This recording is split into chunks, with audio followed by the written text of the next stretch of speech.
Take it away. Find your glory, write your story, fearless feet will carry you. Time you own it, take your moment, be a fire burning through. Hustling from night until morning, grinding it out, it won't be long. Feel your power, it's your hour, you inspire, you are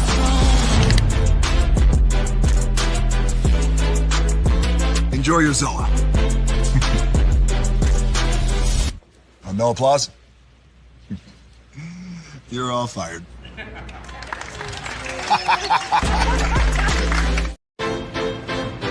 Now that you've reached the stage in your life where quality television is important, Nubian TV is a Black network that speaks to your lifestyle.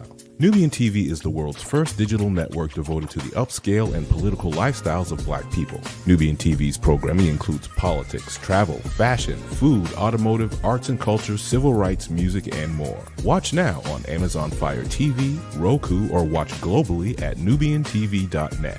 Nubian TV, it's what you want to watch. Now that you've reached the stage in your life where quality television is important, Nubian TV is a Black network that speaks to your lifestyle.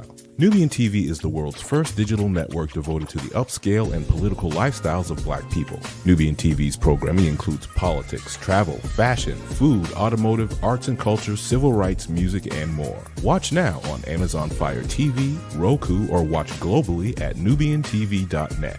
Nubian TV, it's what you want to watch.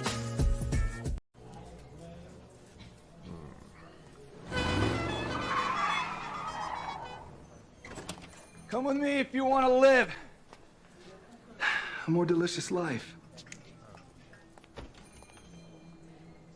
Oh, maybe we should get in the van. In this world, we don't get to control much.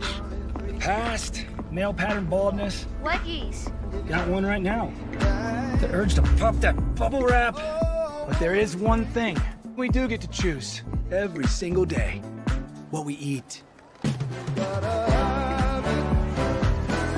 Welcome to the Sonic Department of Research and Deliciousment.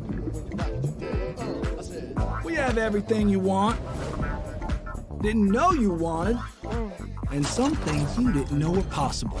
Because we believe if you're not having fun, you're not living free. So come on, let's live a little. Hey, good morning, America.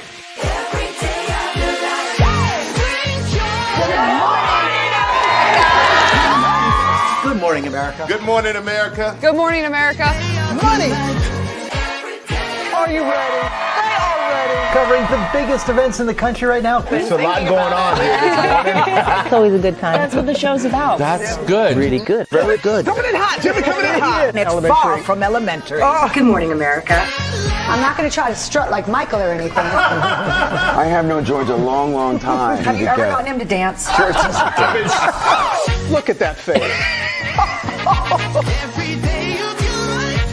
You don't just see it, you feel it. I'm in. I'm in. I'm in too. I'll be there. I am here and so happy. I'm in. I'm in too. I'm in. That tells you something when Snoop Dogg's in. Michael, George, Lara, Ginger. Caesar. Just look at him. Politician. General. Author. Ruler. Man.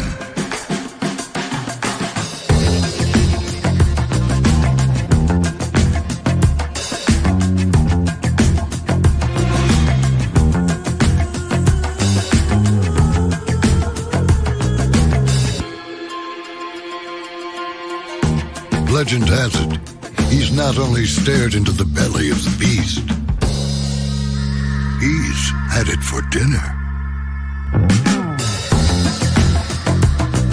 Here he's free to relax, or party, or relax, or party, or relax, and party.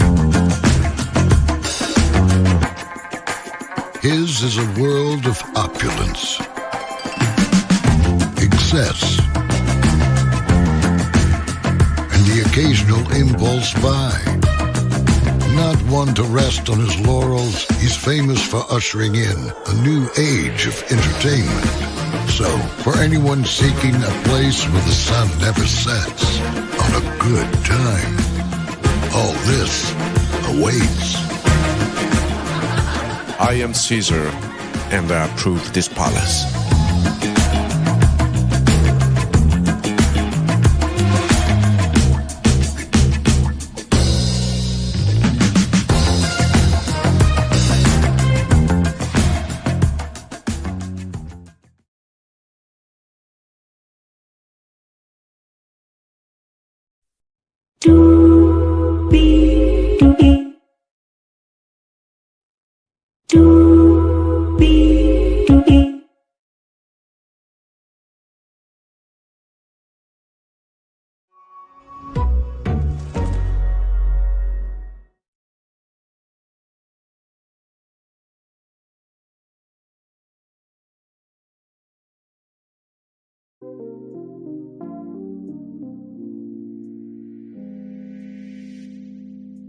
Well, hello.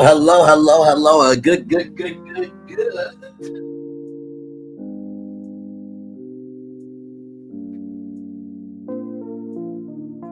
Morning to you, and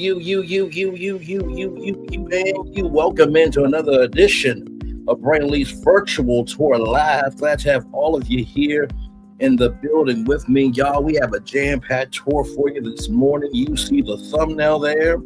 We have 1, 2, 3, 4, 5, 6, 7, 8, 9, 10. Count them 10 destinations for you this morning. Oh, my Lord Jesus. I'm trying to find one more thing because this was actually going to help with the destinations this morning. I thought I screenshot it. Oh, I did. Okay, here it is right here. Okay, that's what I was looking for. Okay. All right, let me do this real quick. You do that. Send this to myself here. Okay. Got that. Let me send that to myself. Sorry, y'all.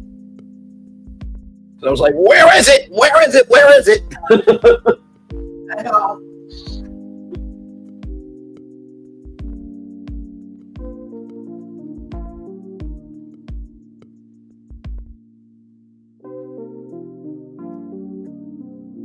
All right, now that I got that, here we go. So we have TikTok on deck. As y'all know, TikTok is in the midst of trying to make a deal, even though they said they didn't want to make a deal. We have that on deck. Some new images from BioReconstruct on Epic Universe. I sent them to La Renee Creole. I'm in her DM on IG, but I will show y'all here. The beer brand Guinness is up for sale. We'll talk about that. Like I said, ice is outside, and I feel horrible for the children, the men and women who try to do the right thing, but for everybody else, screw y'all. Ice is outside. Wait till you hear about this. Disney Cruise Lines is expanding their brand, and how they doing it, we will talk about that. So we'll get into some travel news here as well. Carlos King, there is an article from BlackBea that we'll go over, and by the way, shout out to Anonymous T for that. The Tuskegee Airmen, legendary airmen that fought in World War II, black men that fought in World War II. Well, 47 wants to erase history. We'll talk about that. I know Robert Roberts probably has something to say on that because her dad was a Tuskegee Airman, so I'm sure she has some things to say. Then Black beauty brands, they are smuggling with this new administration. So we'll get into that. Tabitha Brown comes out and talks about Target and what she thinks about the Target DEI rollback. We'll talk about that. And the Thurgood Marshall Fund got a huge grant. Wait till y'all hear how much money it was. Higher And with that being said, rather, higher is Wayne Lowe's available. But either way, we are live on tour. Let me take down this iconic intro here. Like I said, we got 10 destinations. So with that being said, you see the virtual tour background. Yes, you do. You hear that virtual tour music. Yes, you do. And one thing to know, and two things for sure, that over here on this channel, a lot happens early. Roll it. It's a new morning for America's family. Sun's coming up, so make it all that it can be. You know a lot happens early. I'm Harry Smith. I'm Julie Chen. I'm Maggie Rodriguez. Morning everywhere. Come on, get up. I'm Russ Mitchell. And I'm Dave Price. And it's a little early for this. Now this it's a new morning for America's family. Sun's coming up, so make it all that it can be. You know a lot happens early.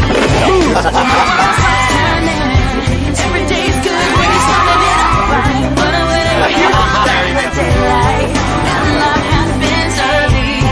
Can you feel it? And I say, Good morning, everybody. Are you girls ready for the Jonas Brothers? We have an early show exclusive. Yes. A lot happens early. Dirty. A lot. A lot. A lot happens Early. The Early Show, weekday mornings on CBS. It's a new morning. Yes, it is a new morning. Julie Chen Moves, my good friend, and to Russ Mitchell, Dave Price, Harry Smith, and Maggie Rodriguez. Y'all are right on this channel right here. Oh, as I get myself together. On this channel right here, a lot happens early. Good morning, everybody. Hopefully all is well with you. Let's get to the get and do what we do. We have 10, count them, 10 destinations for you this morning. So let's get to the getting and doing what we do. Good Lord Jesus. Here we go. We're going to kick it off with TikTok, rather, from TechCrunch this morning. As you can see here, in brief, 47 administration reportedly negotiating Oracle takeover of TikTok. The 47 administration is negotiating a deal that would see Oracle take over TikTok alongside new U.S. investors, according to a report by National Public Radio. Lawmakers passed a bill last year that forced the Chinese parent company ByteDance to either sell TikTok or see it banned in the U.S. The app briefly went dark before the law took effect on January 20th until incoming President 47 said he would issue an executive order delaying the ban. At the time, 47 also outlined his initial thought on a deal to save TikTok, creating a joint venture between the current owners and or new owners where the U.S. gets a 50% ownership. NPR reports suggest that a deal is now shaping up where Oracle will take control of TikTok's global operations, while ByteDance retains a minority stake. 47 tried to force TikTok to sell during his first term, with Oracle emerging as a potential buyer. And while that didn't happen, TikTok later said it shifted all its U.S. traffic to Oracle servers. At a press conference on Tuesday, 47 said he'll be open to either Twitter owner Elon Musk or Oracle chairman Larry Ellison buying the app. So those are two of 47's cronies, D-suckers, if you will, A-lickers, if you will. Meanwhile, some of the senators who support the ban or sell bill have expressed confusion about 47's plans and said the law requires ByteDance to fully divest. And here is the exclusive here from NPR, National Public Radio. Shout out to National Public Radio, always been doing good things there. Here's the exclusive. White House and talks to have Oracle U.S. investors take over TikTok. 47 administration is working on a plan to save TikTok that involves tapping software company Oracle and a group of outside investors to effectively take control of the app's global operations, according to two people with direct knowledge of the talks.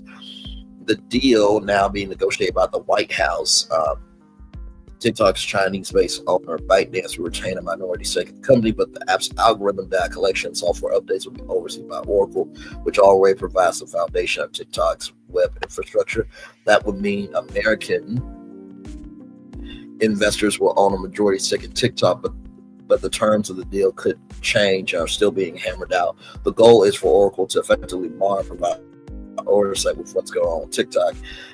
Said the person directly involved in the talks, who was not authorized to speak publicly about the deliberations. ByteDance wouldn't completely go away, but would minimize Chinese ownership.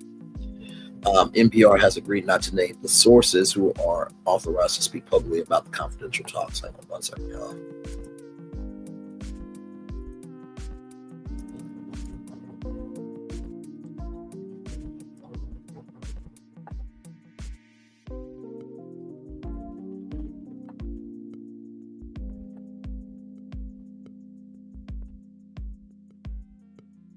One quick second.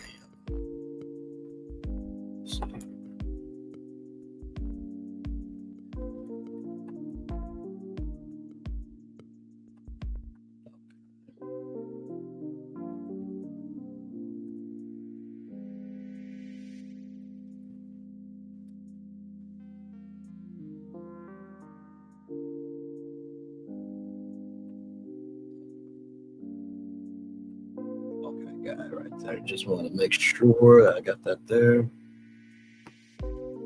Okay. Yep. Okay. Interesting. All right. Here we go. Back to this. I just had to bring up an article because there has been rumors that TikTok has been the same. So we'll talk about that here in just a minute. Other potential investors who are engaged in the talks include Microsoft. Back in 2020, 47 gave his blessing to a TikTok takeover tip involving Oracle and Walmart. I'm gonna get into. Oh, wait a minute. TikTok shop eventually fell apart. A source close to the discussion said that the retailer at this point is sitting out after balking at the estimated price of the viral video app.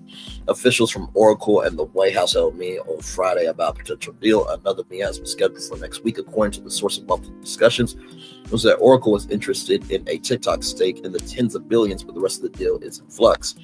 Spokespeople for Microsoft and Walmart declined to comment. TikTok, Oracle, and the White House did not return a request for comment. When asked about the Oracle talks on Air Force One Saturday night, 47 denied being in discussions with Oracle's Larry Ellison about TikTok takeover. Larry's a friend of mine. 47 said, I never spoke to Larry about TikTok. I spoke to many people about TikTok. There's a great interest in TikTok, he said. You know what I don't get? You do realize by you saying that, you basically lied. Larry's a friend of mine. I never spoke to Larry about TikTok, but I've spoken to many people about TikTok. There's great interest in TikTok.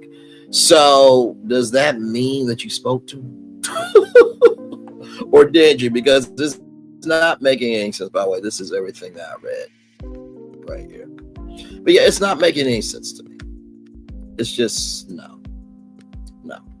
Appeasing Congress. While estimates vary on how much TikTok's global business is worth, negotiators in the White House have said that ByteDance believes it could fetch at least $200 billion, putting it well outside the reach of any of the consortium of investors who have been promoting their bids, according to the source involved in the discussions. Another person who has sat in on conversation with senior White House officials about a TikTok deal said piece Congress is seen as a key hurdle.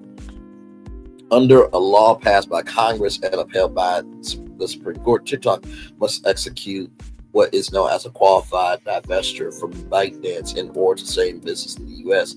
47 is given wide latitude to interpret what that means, but experts say it could involve ByteDance retaining a minority stake in the company. The app has passed this January 19th. Deadline for achieving that split off from ByteDance, but President 47 has issued an executive order intending to provide a 75-day extension. Though legal experts say the action cannot supersede the now passed deadline set forth by Congress. Congressional staffer involved in talks about TikTok's nature, who was not authorized to speak publicly, said binding legal agreements from the White House ensuring ByteDance cannot covertly manipulate the app will prove critical in winning lawmakers' approval. A key part is showing that there is no operational relationship with ByteDance, and they do not have control. The congressional staffer said there needs to be no backdoors where China can potentially gain access. And here is Larry Ellison.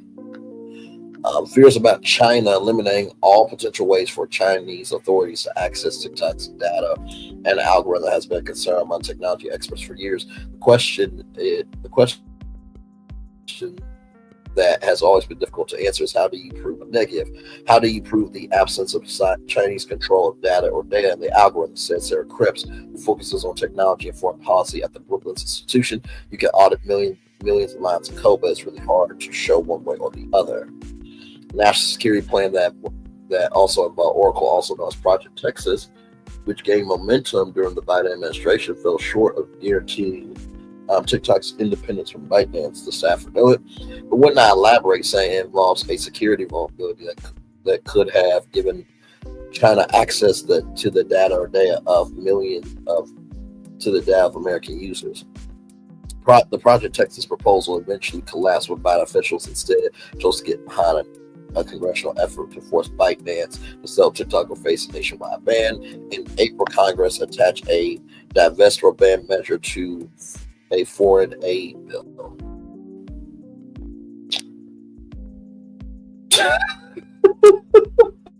Okay.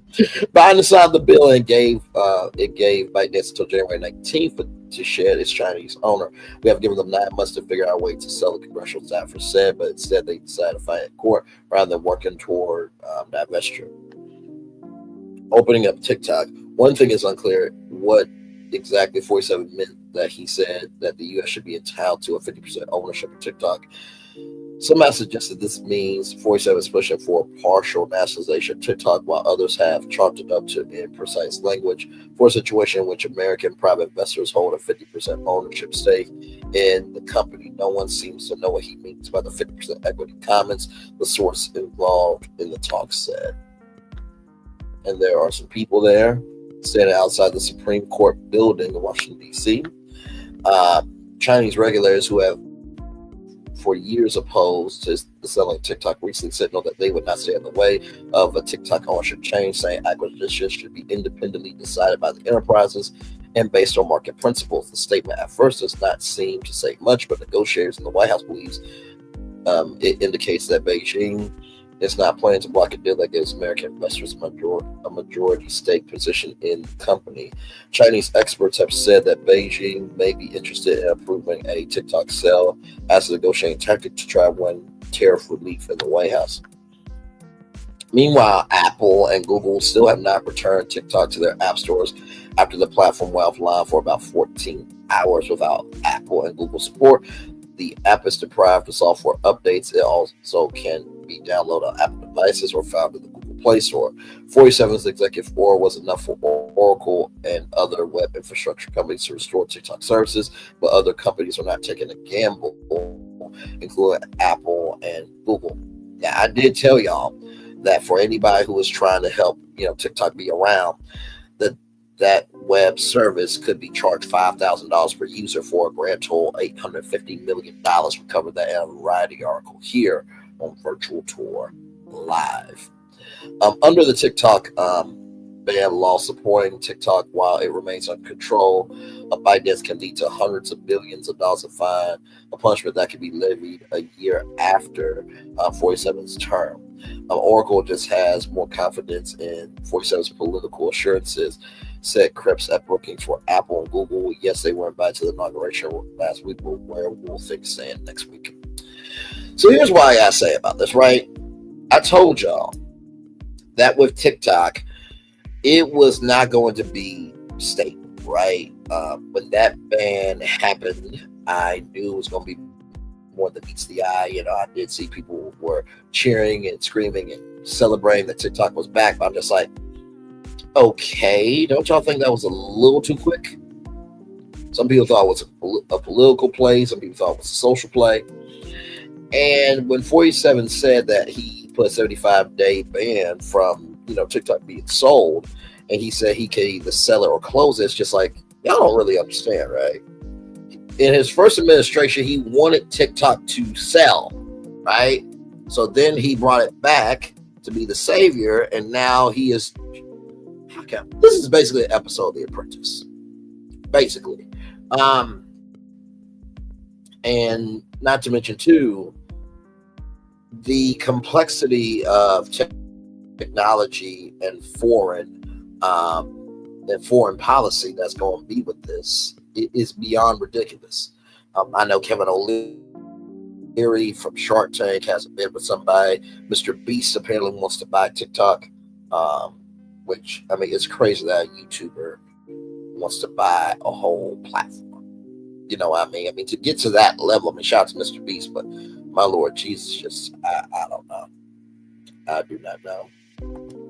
So with that being said, right here, now this is a report here that came out today. Users knows that TikTok is not the same anymore since it was brought back to life. This comes to us from phonearena.com. For now, TikTok is back here in the back here in the US, but is that the same TikTok? Some users say it's definitely not. The app is acting strangely these days after it was brought back to life by President 47 following the recent nationwide TikTok outages. People on TikTok now see censorship, a Reuters report reads. Users report that certain activities such as live streams have become less common. Additionally, context is being removed or flagged for frequently violating community guidelines, actions that were previously deemed acceptable, including actions that were previously deemed acceptable. TikTok has denied altering its policies or algorithms, saying its team is working to stabilize U.S. operations. The company acknowledged that users may experience temporary disruptions affecting the app features and accessibility during this process. Some users, however, believe content moderation has increased, examples like restricting search results and warnings against misinformation, prompts encouraging users to verify sources that also become more noticeable. Others claim TikTok is targeting specific phrases and topics. Now, I will say that is true, because remember when I told y'all about the BlackBea creator? Hey, Jacqueline, welcome in, my friend. Good to see you. Remember when I told you about the BlackBea Creator Collective Fellowship? I hashtagged that. I was the first post on TikTok to do that, and then a couple of days later, I didn't see it. Right, so then I put in hashtag BlackBea. Right, so hopefully it's back up. But I am seeing, at least with that one video, that they are moving things around. And no one will read the Reuters report as well. For example, Pat Lawler, a comedian veteran with 1.3 million followers, claims that satirical video about Elon Musk was flagged as misinformation, despite gaining over 1 million views. The video was restricted to private sharing, which Lawler found unprecedented. Similarly, Lisa Klein struggled to upload a video criticizing 47, claiming it was repeatedly blocked due to censorship.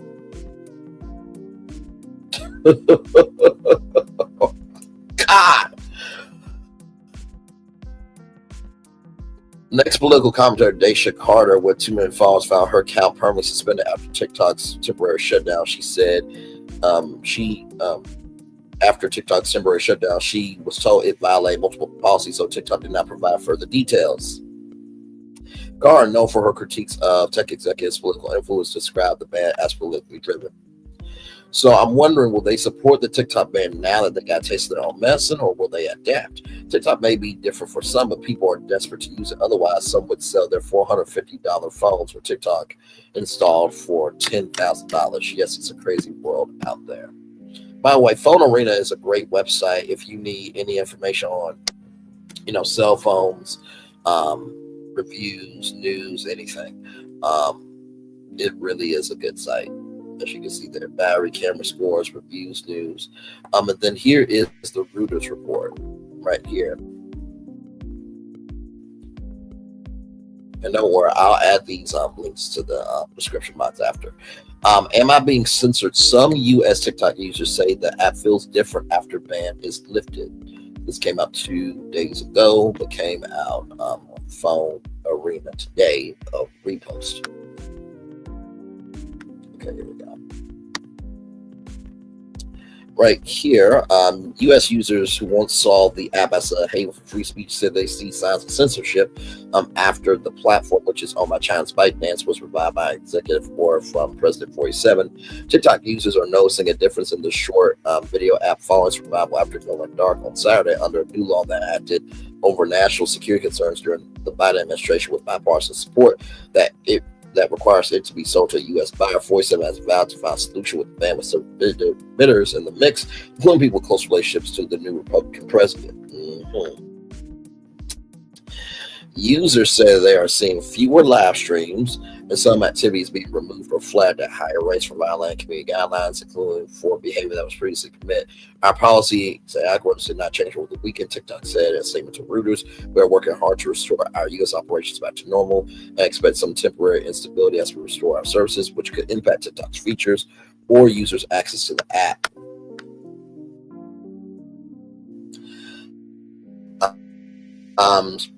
But some users said that they now see more content like limited search results, as well as warnings about some claim TikTok was striking comments that use phrases like "free Palestine" or "free Luigi," a reference to Luigi Macron, who is accused of killing a United Health executive. Actually, the CEO is who that was, which has been previously allowed. TikTok said does not allow content that promotes violent or hateful individuals on the platform. But yet 47's on the platform. Okay.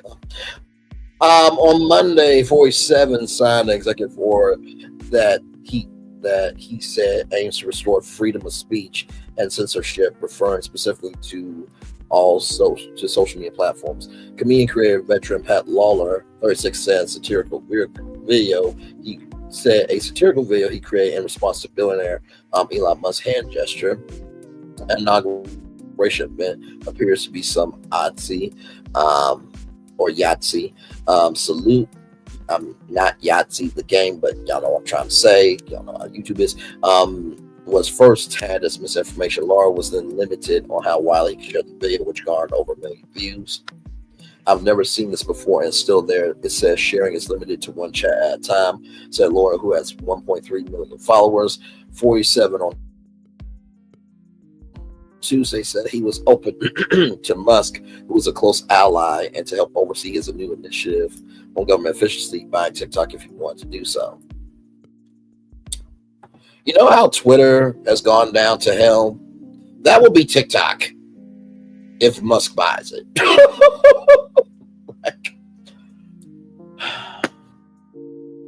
No. Just no.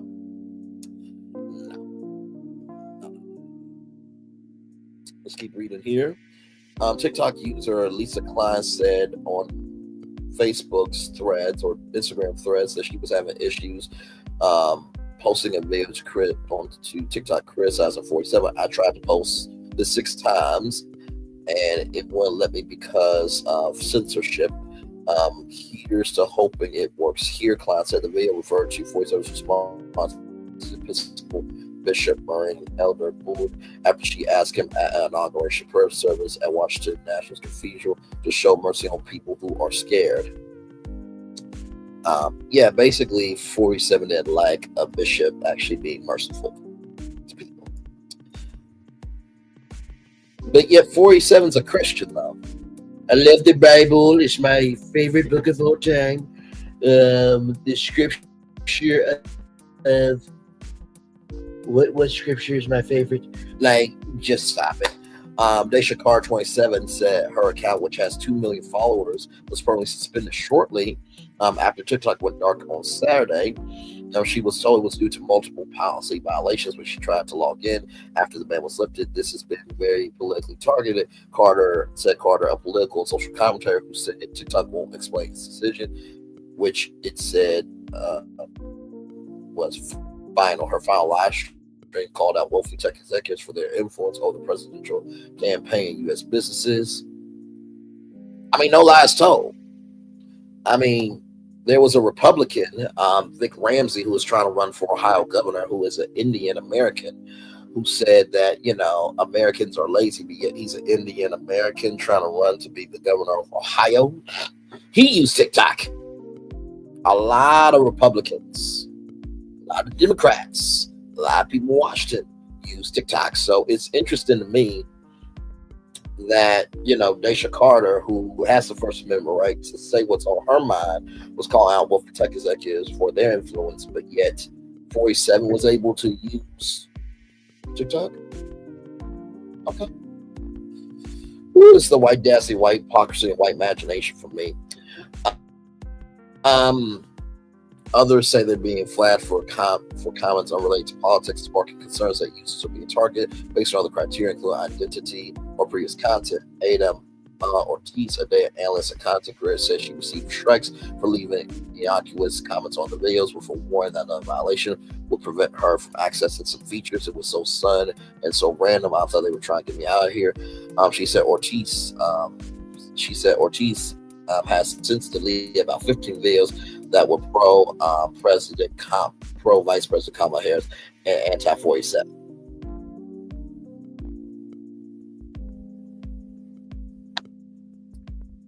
And that is what is being said on here. So, are you guys really happy with the president you chose? Not us.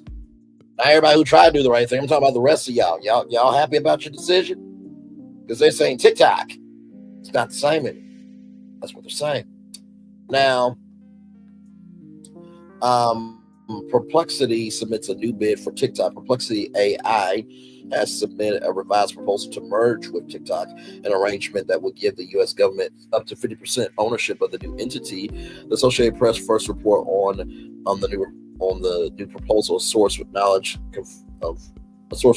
of the bid confirmed to TechCrunch that the AP's report is accurate. The AI search engine had previously proposed to create a new company by combining Perplexity, TikTok US, and additional equity investors. Under the new bid, the government will receive its stake after initial public offering of at least $300 million, while current Chinese BlackBea ownership could also retain ownership, according to the Associated Press. Perplexity was poorly revised its bid based on feedback from President 47's administration. TikTok briefly went down last weekend due to a law forcing ByteDance to sell the app after he abandoned the United States. It sprang back to life after 47 said he would sign executive order extending the sale deadline. He also said he would like to see the U.S. receive 50% ownership, although it wasn't clear what he meant, whether he meant the U.S. government or U.S. investors. Another report this week suggests that the White House would negotiate another deal. That was the Oracle, which already provides infrastructure for TikTok QX traffic, take over. When asked, 47 says he's spoken to many people about TikTok, but not with Oracle. And not to mention, Mark Cuban, former Shark or Shark Tank, also has said that they are ready to build a new version of TikTok, and they have the infrastructure to do that. So, interesting news there on TikTok. All right, y'all. More Virtual Tour Live coming at you right from the space right here and right now. Y'all, there is some news from Epic Universe, from BioReconstruct. I want to show y'all these things here. So this comes to us from there we go. This comes to us from EYNTK Travel. So right here, these are the 4 portals with the central land, Central Park connecting the entrance and the Universal Helios Hotel entrance. The park splits off into 4 distinct lands: Super Nintendo World, Dark Universe, Wizarding World, Harry Potter Ministry of Magic, and How to Train Your Dragon Island Park. So here it is here. So this is the portal for Super Nintendo World, and all this will be lit up there. As you can see, green portal there. Yes, India. Then right here, you see Yoshi's Adventure right there. You see Princess Peach's Castle. You see Toadstool Cafe. So that is Super Nintendo World. Dark Universe right here with the lightning here.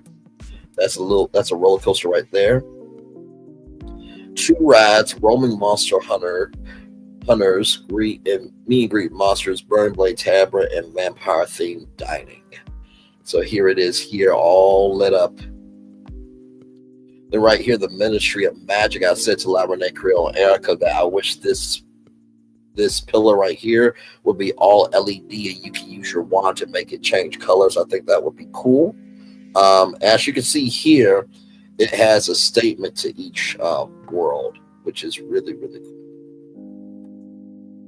Right there. So I think that's a shop, I think. And here's the carousel here, the Constellation Carousel. So right here, 3 distinct rides and interactive attraction, at least 4 character meet and greets. I need to see a Yoshi meet and greet, please and thank you. Just saying, Yoshi's story was my jam. Wizarding World, Harry Potter Ministry of Magic, 1 highly themed ride, interactive wand, elements, numerous shops, bars, and large-scale show. And then here's How to Train Your Dragon, Island of Berk. 3 rides, Dragon Meet and Greet, large Viking dining hall, Broadway-style show, and the Rumor of Dragon drone. So here it is here. So these are your portals. And then don't worry, we will get to the Here it is. Here's the Chronos right here. This is from Universally Addicted. Here is the Chronos right here. I thought that this was too cool. And if you watch Resort Recon live last Saturday, you got to see La Renee Creole show it from BioReconstruct that all this lights up. So there's Mario there. It looks like an hourglass of time. And it looks like these flip. So there's Mario right there. Shout out to BioReconstruct, who's really been doing great work on it here. And then here is the logo.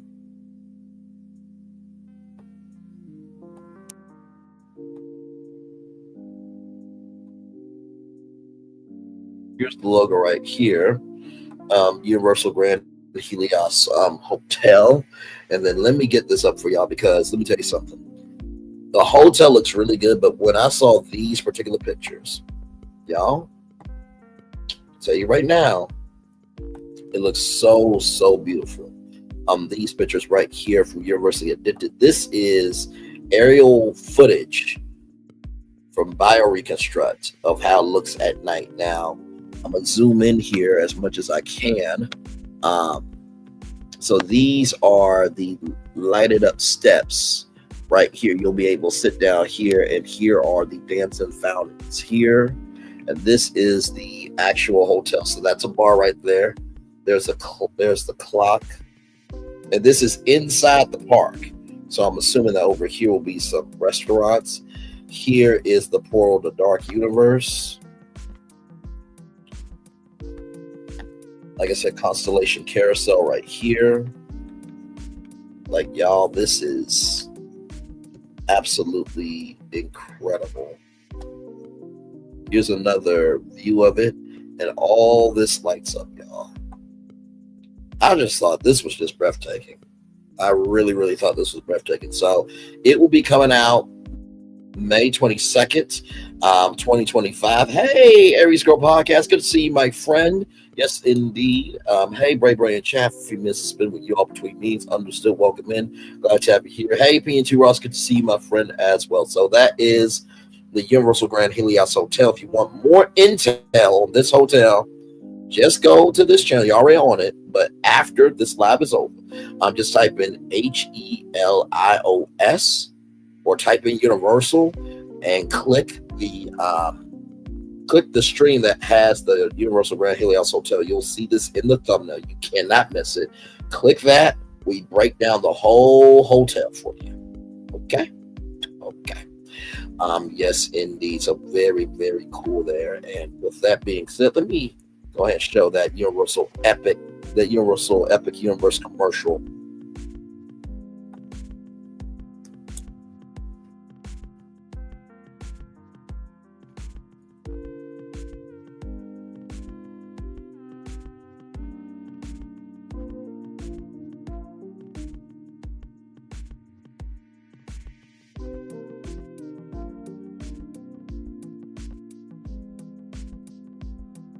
Here.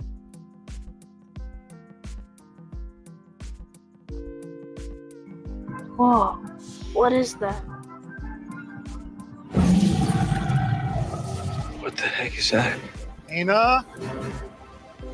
Come to me. Me away.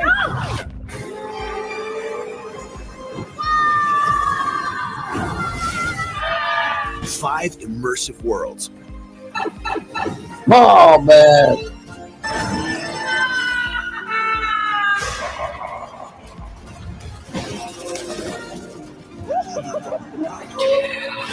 One amazing theme park.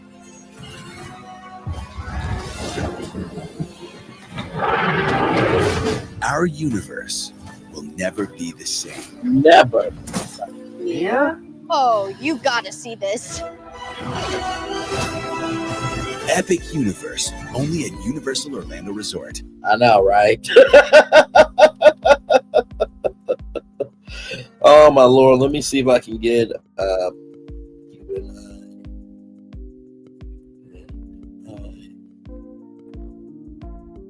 Because I'm trying to find the Chronos, because I mean y'all saw a little bit of the Chronos, but I want y'all to see the Chronos lit up here if I can.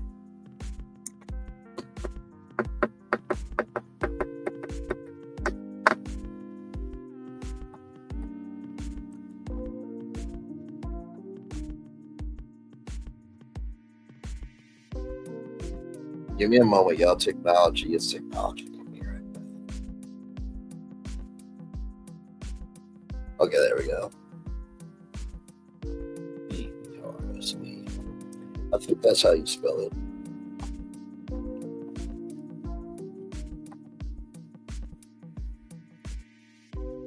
Right here. Don't worry, we're going to talk about Disney Cruise Lines here in this tour. Don't you worry.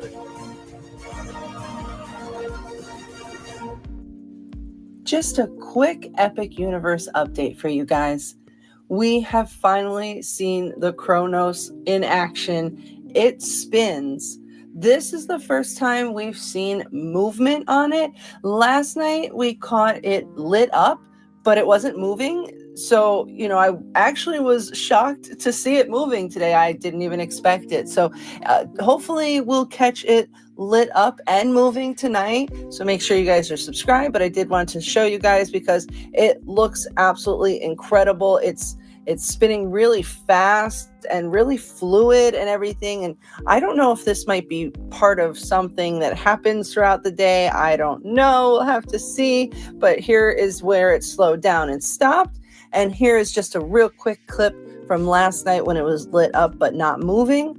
And just make sure you guys are subscribed because I will obviously be watching for more epic updates. See you guys next time.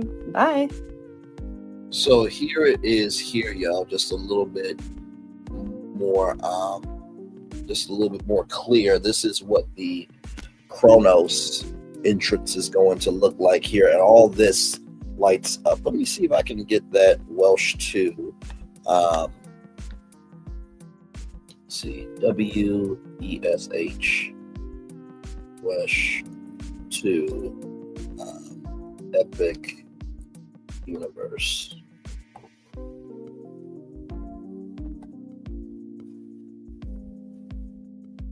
Let me see if this is it. I think it might show it here of the Chronos lit up.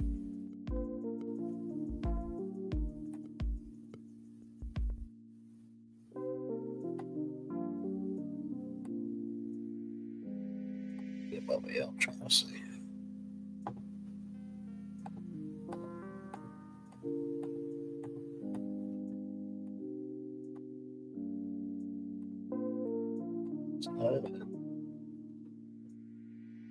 Go back. Images.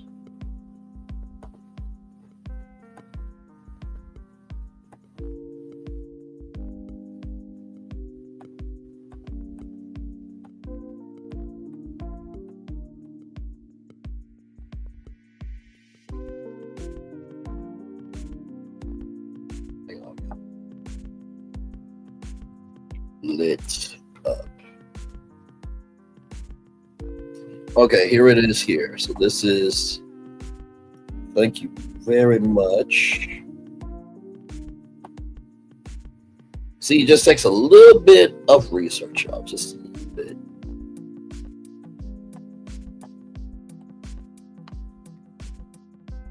So here is, shout out to Orlando Park Stop, by the way. So here is the Chronos right here. So you see the Epic Universe logo is lit up right there, as you can see.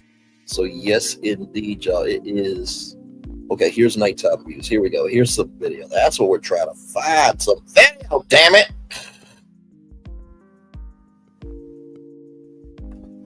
Here it is here.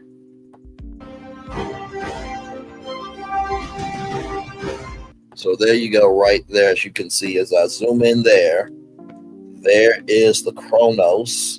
And you can see the inside there. There's Mario right there. But all that will be lit up at night. So shout out to C.OU for that intel there. Also to Orlando Park Stop as well for that. So it's going to be such a good time. Oh, listen, I can only imagine right now, you know what? This is our show, right? This is our show, right? This is our show, right? Let's have some fun.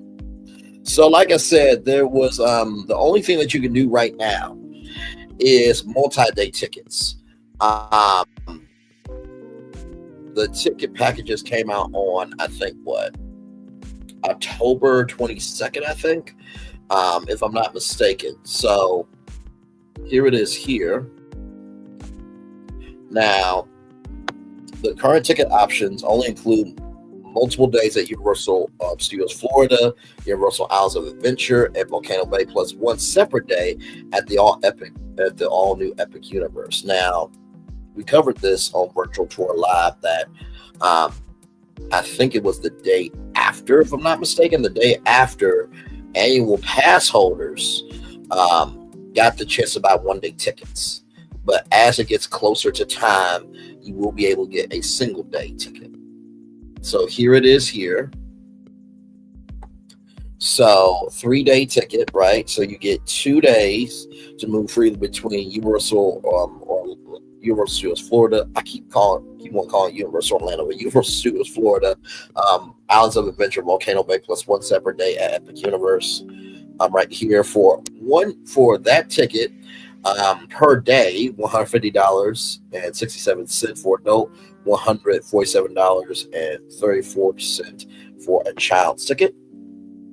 3-day ticket here, you get 2 days to move between Universal Studios Florida, Islands of Adventure, No Volcano Bay, and one separate day at Epic Universe. That will be $134.34, $137.34 for adult ticket. Children's ticket, $134 per day for children 3 to 9.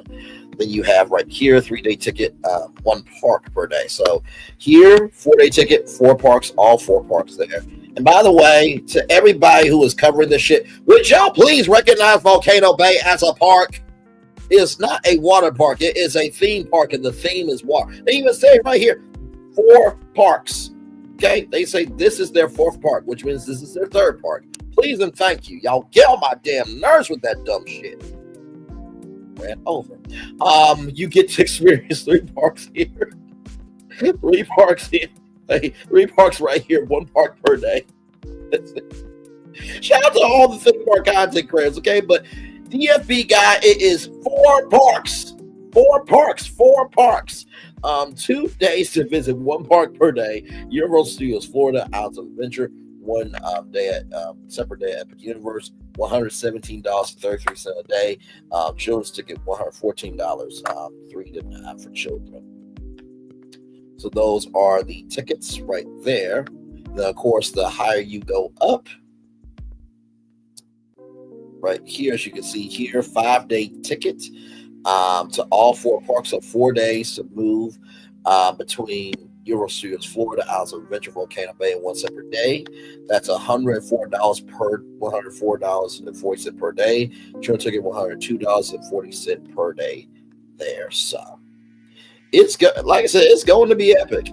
I can legitimately tell you, like, pun intended, it will be epic. Like, the way that everybody is excited about this, I have never. See, Disney used to have this energy where you would be legitimately excited to see what's new at Disney, but the sauce is not there like it used to be. And that's not shading Disney.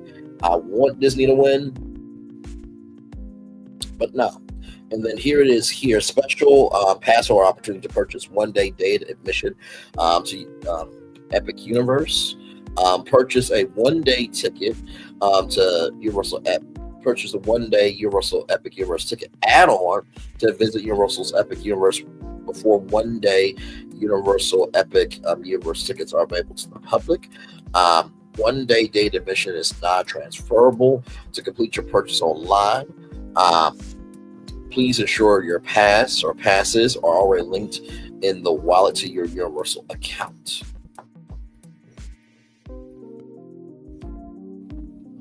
So, If you are a pass holder, let me let you know about this right now, right here.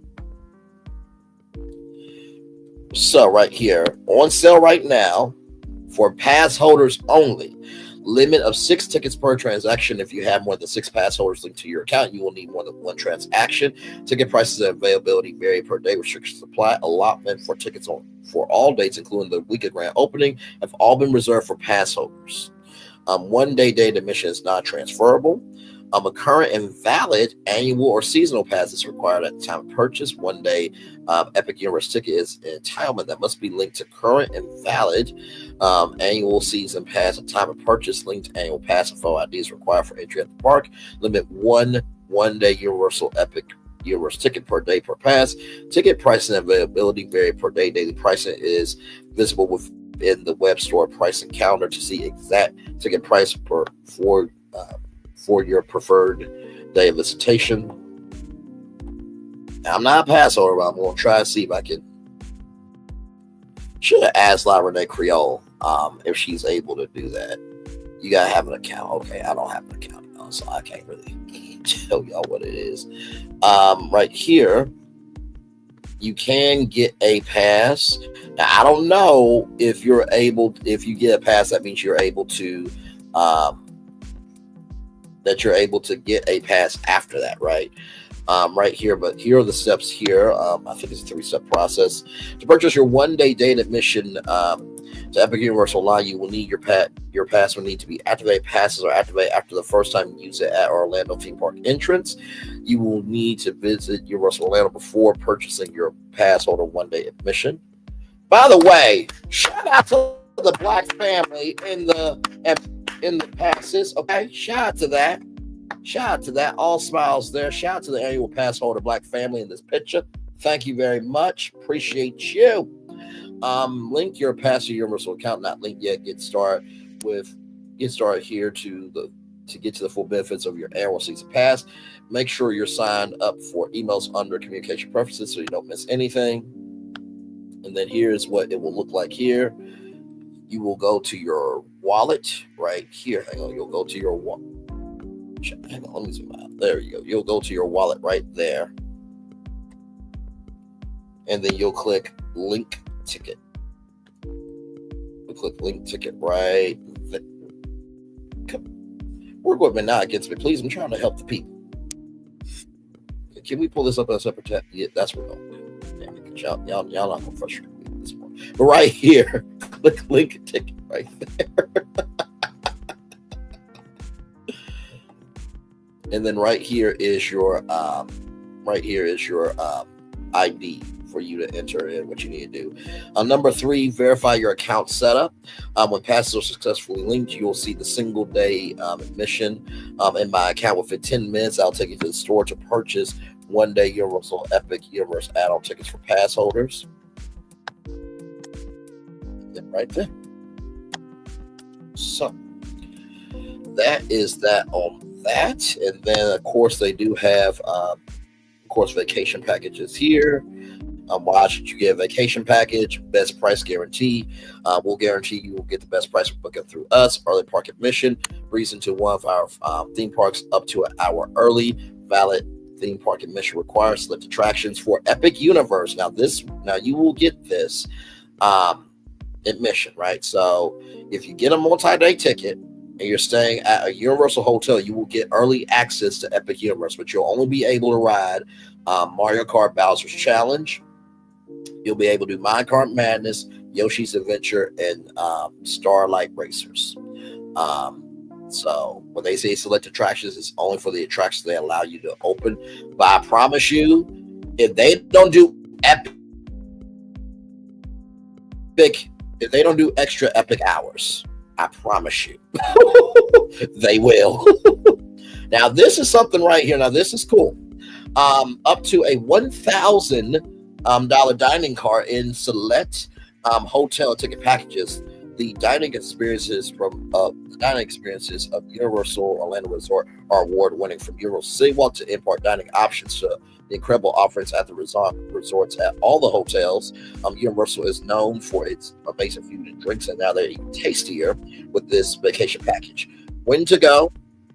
November 7th, 2024 through April 10th of 2025. So that means you will not be able to get it for Epic Universe, but you will be able to get it for this. Must be 21 with valid photo ID to purchase or consume alcoholic beverages. Minimum 4 night stay and 4-day promo ticket required. Card based on value. Card value based on hotel and length of stay. So you get up to a $1,000 dining card, which is huge. Right here, create your own vacation package. Choose from any of our Universal Orlando hotels or nearby Universal partner hotel. Includes admission to 3 parks and added bundle, and added bundle, and save discount minimum 2 night stay for travel now through May 21st, 2025. So there's that one right there.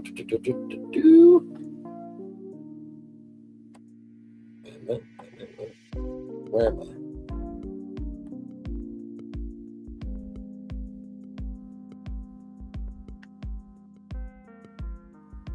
And by the way, y'all, I'm not getting paid to promote this to y'all. Okay, I'm just doing it because I actually want to do this. Okay, right here. And then the Wizarding World Harry Potter. If you got any Harry Potter fans, this package is for you. Get entitlements that you can't get for any other package. Special foreign shoot ice cream flight. Breakfast at the Leaky Cauldron and 3 broomsticks.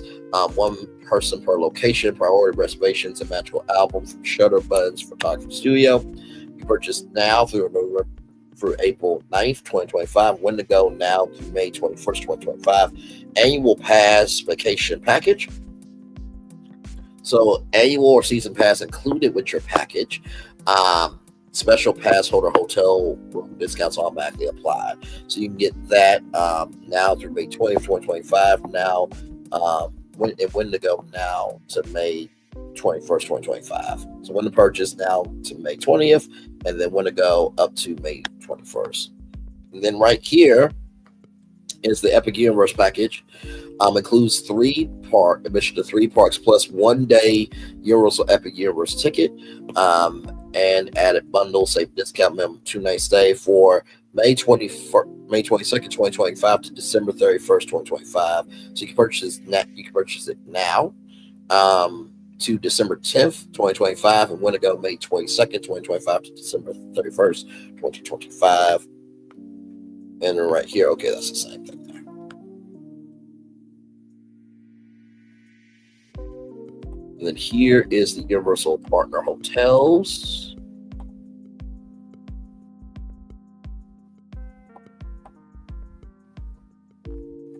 Okay, here it is here.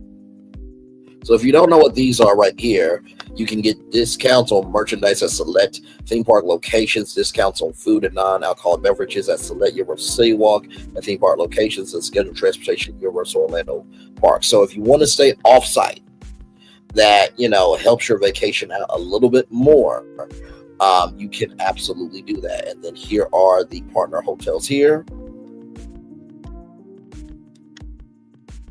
And by the way, the Vital Hotel that we talked about here on Virtual Tour Live, that will be opening. I think I saw it for March 3rd, I think, if I'm not mistaken. So those are the moderate resorts. So outdoor pool area, full service dining, concierge desk, room service, bell services, breakfast area, value outdoor pool, breakfast area, and service desk here.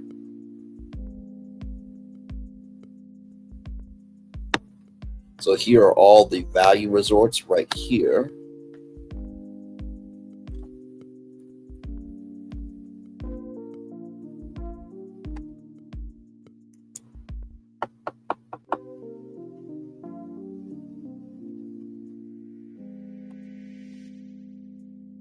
Yep, right here, March 3rd. So right here, so this is when it's opening. So right now, if you want to go, in honor of the grand opening on March 3rd, enjoy 20% off your stay for 4 nights now through December 20th, 2025. Offer is valid for future bookings made through Valentine's Day, February 14th. Blackout dates apply June 11th, 2025 to July 8th, 2025. So, not right now.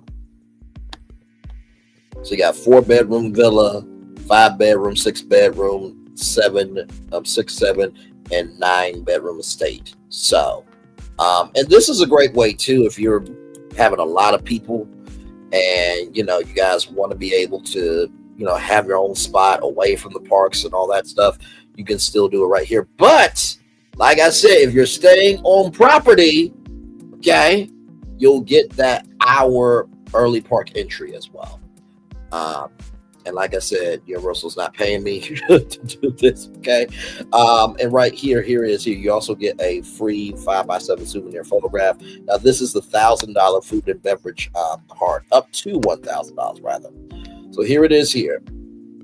So if you stay at Endless Summer Resort Surfside Inn and Suites, Endless Summer Resort Dockside Inn and Suites, you get, for a 4-night stay, $300 dining card, and 5-night stay, $400 dining card. Now I know what you're thinking, Bray, it's not $1,000.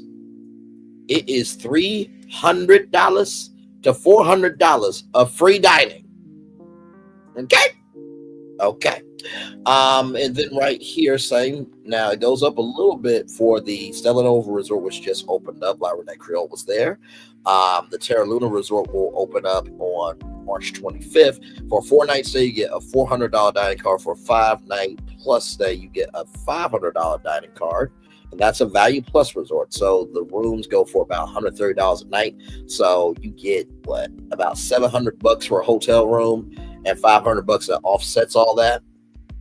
Now, if you stay at the Sapphire Falls Resort or Cabana Bay Beach Resort, you get a $500 card for a 4-night stay.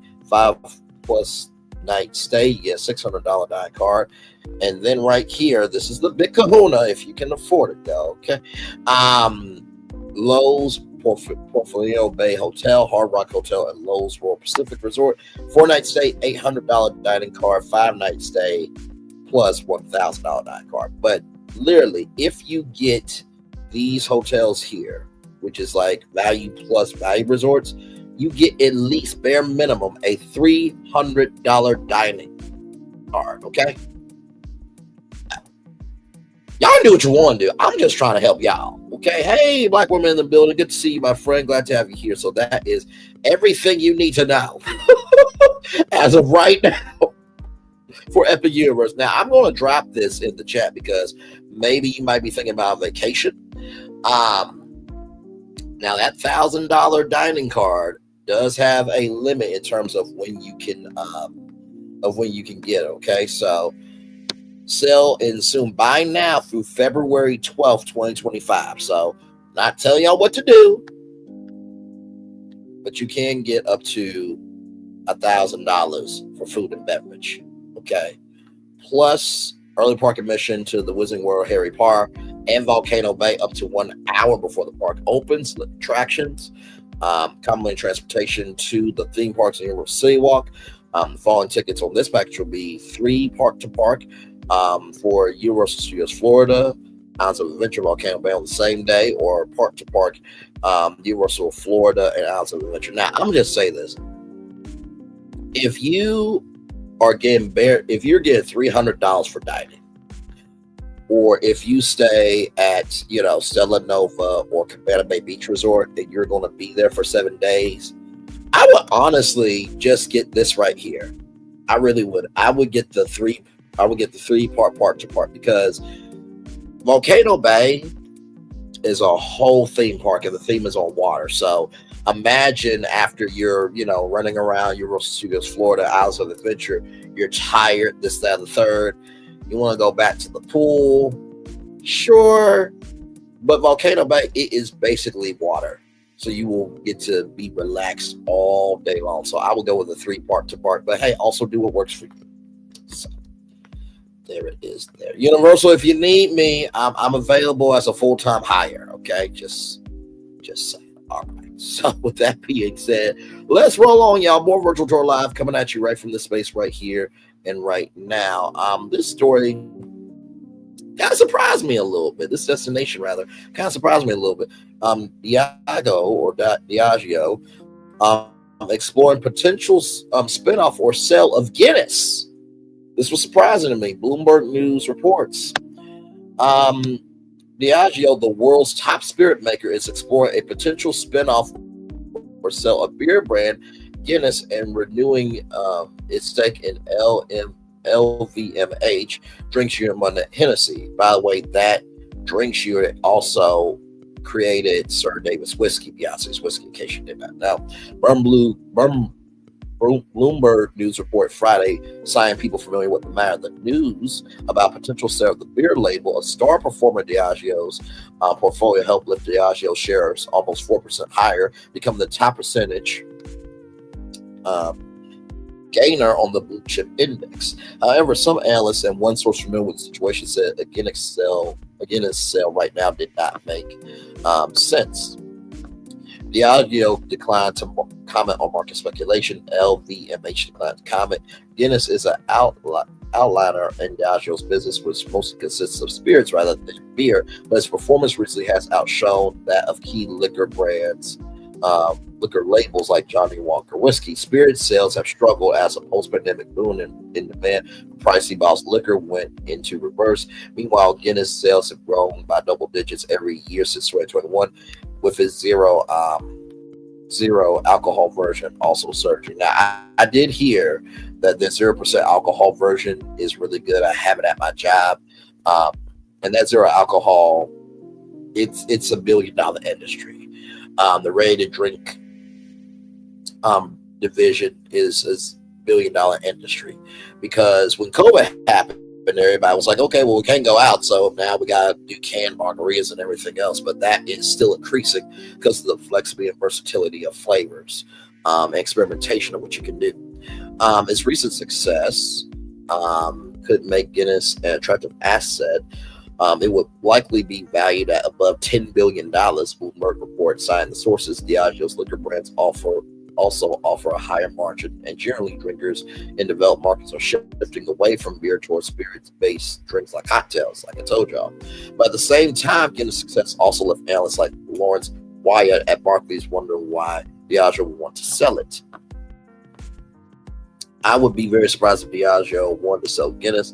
He said it was unusual for companies who want to sell their best performing assets. A source familiar with the situation agreed it makes no sense for Diageo to sell Guinness and then in the near term, given its performance. And Diageo does not need the money. CEO Deborah Chu said publicly how much she likes the label. Bloomberg also reported that Diageo could look to deepen its ownership with the Moët Hennessy venture or exit altogether.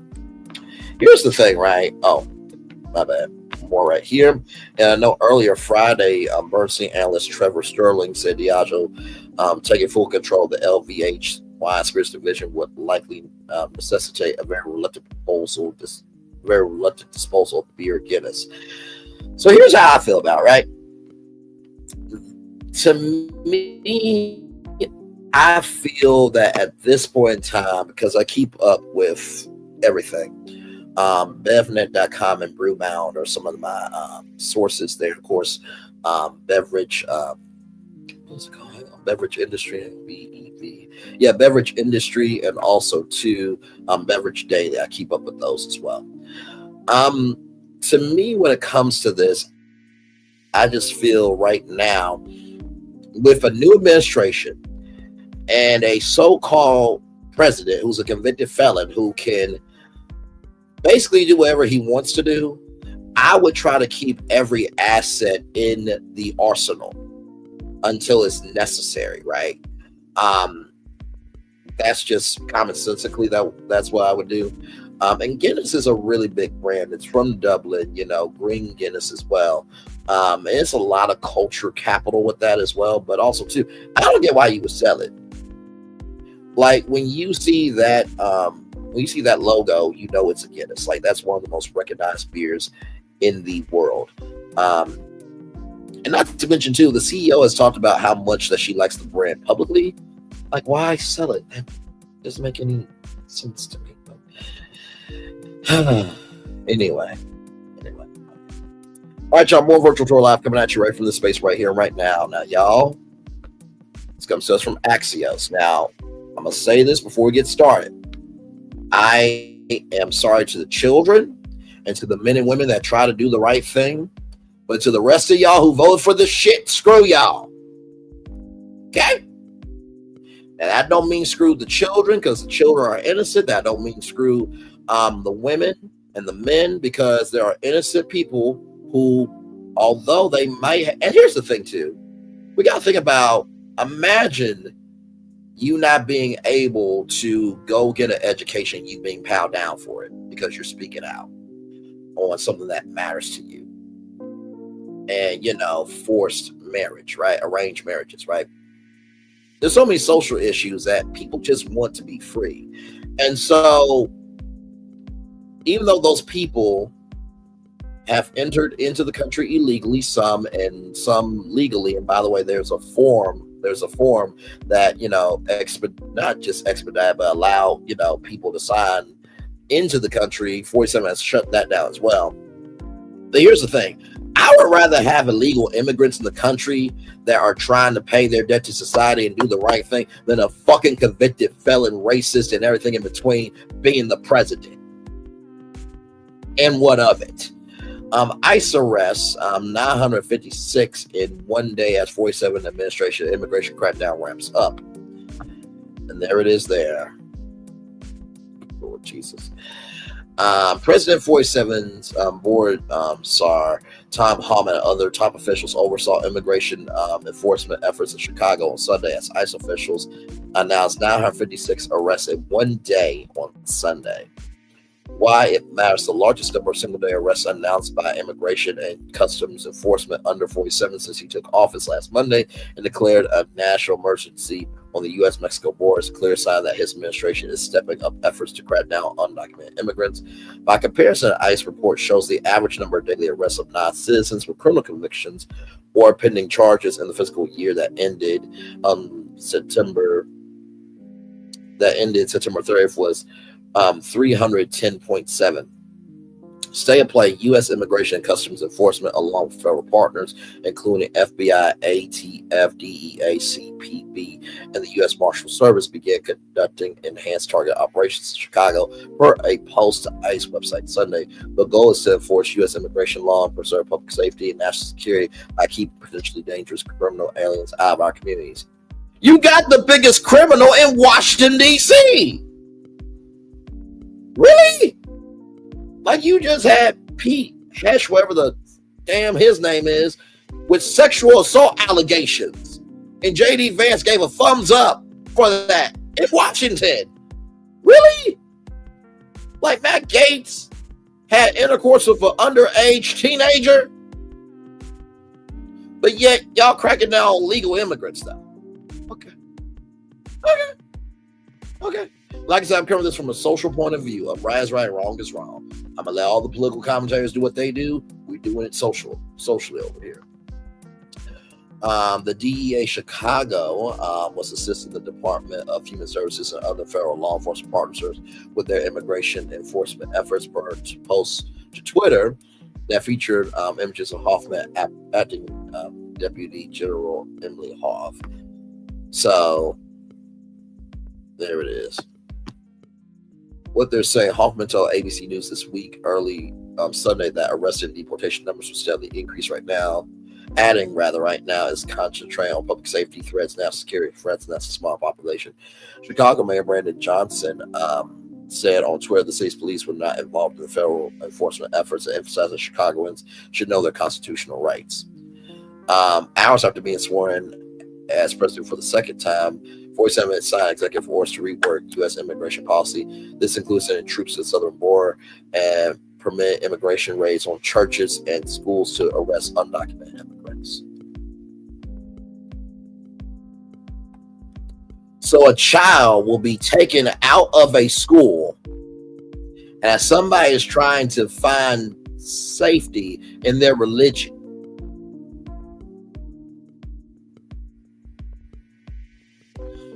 to the rest of y'all, this is who y'all vote for. Like Hillary Clinton said, you're fucking deplorables. She said it, right? Y'all just got big mad. But oh, buddy boy, Y'all gonna get it too. 47's executive order ending birthright citizenship for those born to undocumented immigrants are being challenged by lawsuits by civil rights groups and Democratic state attorneys general who contend that conflicts with the 14th Amendment. See, this is the problem, right? This is the problem. To me, at this point, all y'all, not all of us, not the people who voted for Kamala Harris and who tried to do the right thing and tried to get the Senate and the House of Representatives to be where it needs to be. But to the rest of y'all that vote for this shit, this is on y'all. The fact that immigration raids are happening on churches and schools is fucking ridiculous.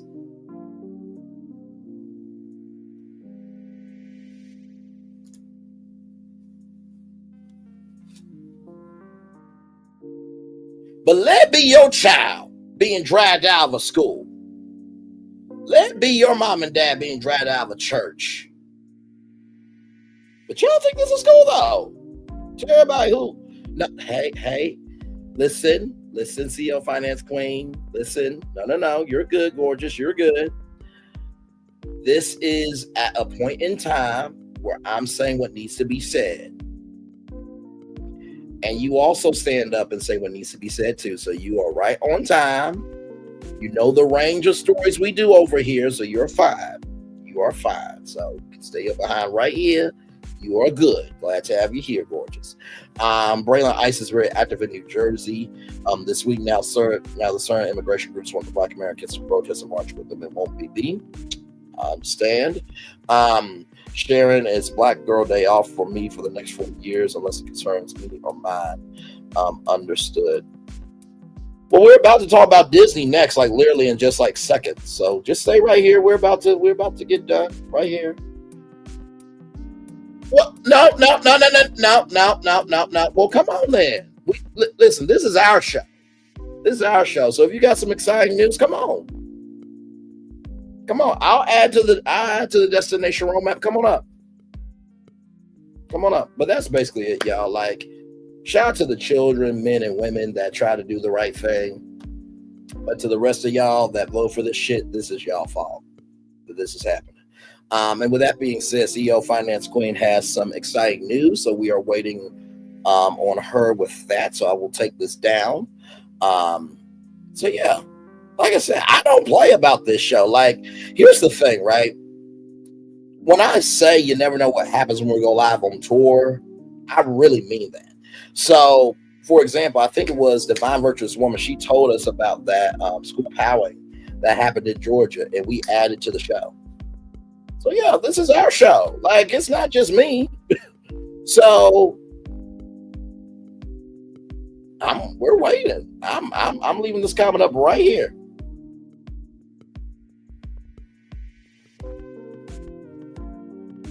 Okay, CEO, don't do this to me now. I literally stopped the show just for you, so you can give your exciting news. Come on now, don't do this to me.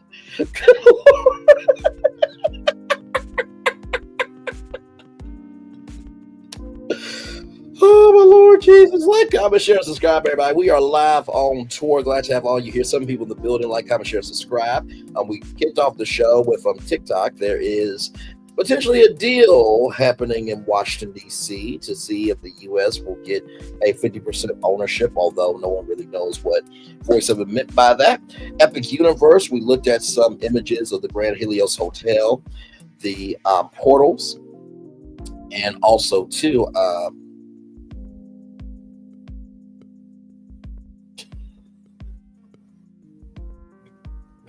those long nails should be into something else, but that's neither here nor there.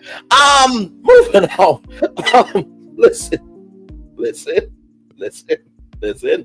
We also saw the Kronos spin. You also got to see inside the Kronos as well and how it lights up, and then you got to see the Grand Helios Hotel logo.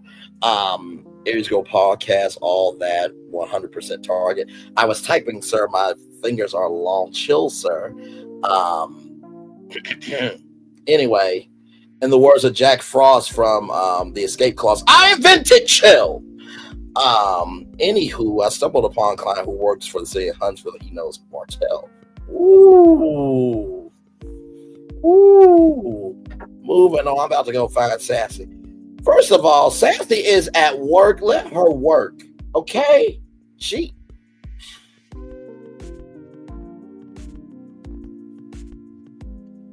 Sharon, listen, I'm grown, so is CEO Finance Queen. We are two grown people. Hell. Shit. And damn.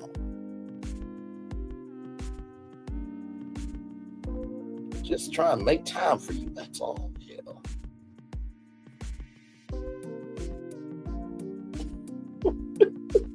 So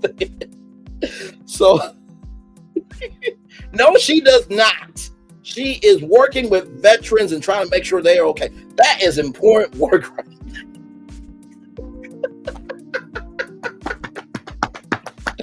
I love our damn show so much. But yes, then right after that, we talked about Guinness and how Diageo could be selling Guinness, even though analysts are saying they don't understand why they would sell Guinness because it's one of the top beer brands in the world.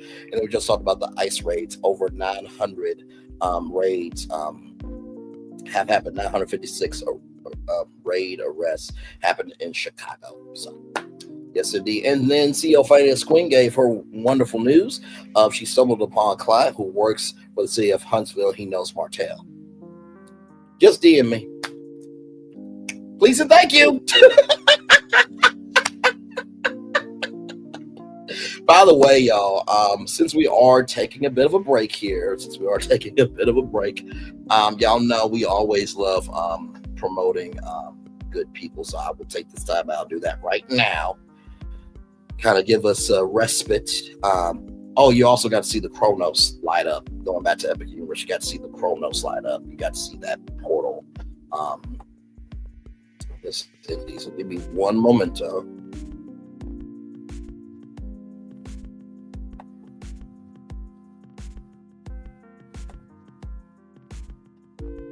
Jesus, just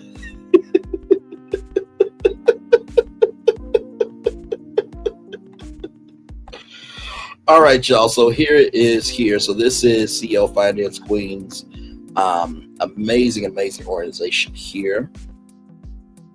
So I will read it all here.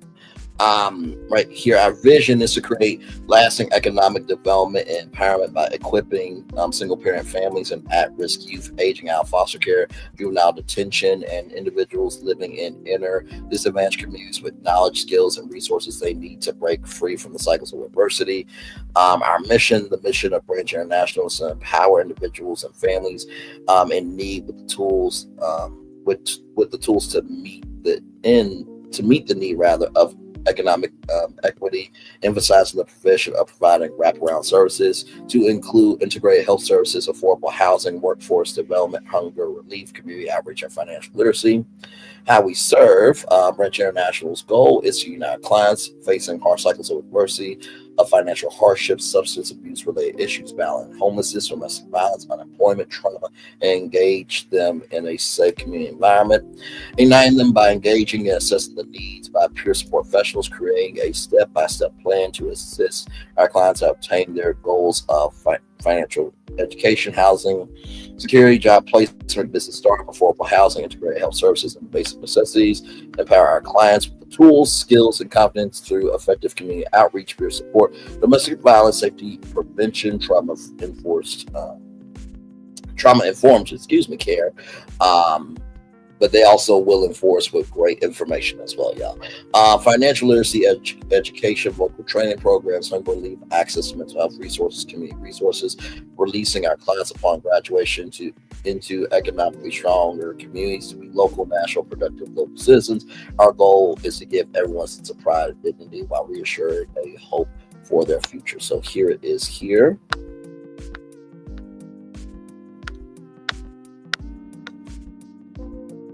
So I wanted y'all to see this because we need people like CEO Finance Queen now more than ever. We need platforms like mine, like Sassy's, and here are the partnerships here: United Wealth Health Education, credentialed through United Healthcare, LED 360 Sports, NFL Alumni Central Care, Candid Platinum Transparency, Feed the Children, and Community Food Distribution, their society at St. Vincent de Paul. So I will drop the link to this wonderful organization in the chat. But we need platforms like CL Finance Queens, Mine, Sassy's, Lil Paulette, anybody who is trying to do good in the neighborhood for sure. All right, y'all, more virtual tour live coming at you right from this space right here and right now. I truly love what we do over here for sure. All right, y'all ready for some Disney news? Here we go. From Florida today, Disney Cruise Line opting for smaller ships in future to increase destination flexibility. Disney Cruise Lines plan to buck a trend of some competing cruise lines when other cruise lines, most notably Royal Caribbean, are building larger and larger cruise ships. Disney will be making 3 of its future ships smaller than its recent ones. Disney says 3 ships that it will introduce in 2029, 2030, 2031 rather, will each be about 100,000 tons and will carry about 3,000 passengers.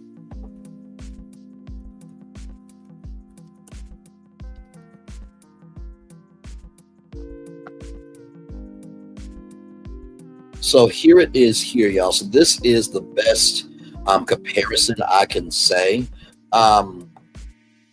for a smaller ship. So this is the Carnival Vista. Right here, this is the Carnival Vista. So this is how the ship will look. Now, of course, y'all know Virgin Voyages. A shout out to Virgin Voyages, by the way. Hopefully I'm able to work with them because I really want to work with them. I really do. Like, we can do a Brayley's virtual tour voyage, okay? Hell, it can happen. Now here is Scarlet Lady. Now this is a smaller, more intimate ship, which is right here. That is Scarlet Lady right there. It's like a super yacht that carries 2,770 people. And then this right here, which is the Carnival Vista, if we go back, this carries 3,934 people, double occupancy, but 4,977 max. So yes, indeed, there. That's considerably smaller than its Disney Wish class of ships, which check it at about 144,000 tons, have a capacity of about 4,000 passengers. But the still unnamed ships coming online in 2029 through 2031 will be about 20% larger than Disney's original ships, the Magic and Wonder, which started selling in 1998 and 1999 respectively. So why the smaller ships? Disney says it wants to give passengers a range of options and destination choices. The smaller ships will help meet those goals. As we expand our fleet, it's important that we continue to provide a variety of experiences for our guests, says Thomas Moslem, president of New Experiences Portfolio and Disney Signature Experiences. Families enjoy the diversity of vacations we offer, from our classic vessels to our Wish class ships. They also expect to explore a broad range of destinations, including those that prefer to host smaller ships. That is very true. That has been happening more and more with Norwegian, Royal Caribbean, Carnival. And the older ships, the smaller ships, actually do get to go to more destinations, because the bigger the ship, the bigger the port that you need, right? Disney has not announced home ports, itineraries, or onboard experiences for these ships. What is the reaction to this? Personally, I'm excited that they are trending smaller. Scott Sanders, owner of Celebration Base, Disney Cruise Line blog. By the way, Celebration Base means Celebration Florida. That is Disney's kind of Epcot. Not really, but they had Lake Buena Vista, Florida, the you know what it was? It was the Ray Creek District. That's what it was. Ray Creek District was Disney's own district, and that's Celebration Florida.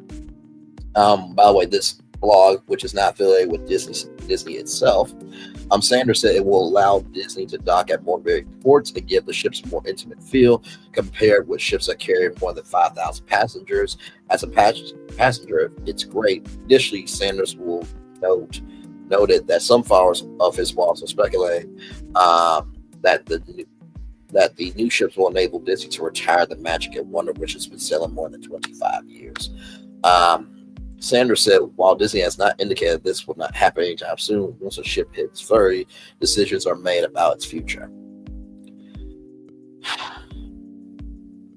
I'll give my thoughts on that in a minute. How many cruise ships are in Disney's fleet? Disney has 6 ships in operation. By 2031, they will have 13 ships. They're trying to get to, Carnival, Norwegian, Royal Caribbean. And I think Virgin Voyages has 4 ships, if I'm not mistaken. Scarlet Lady, Valiant Lady.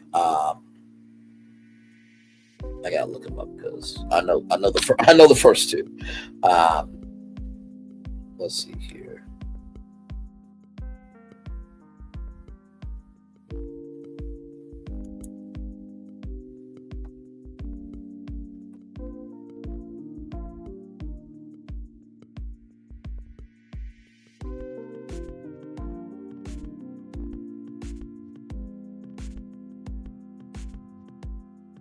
See.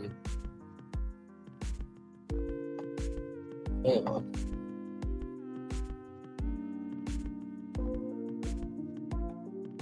See what ships they have.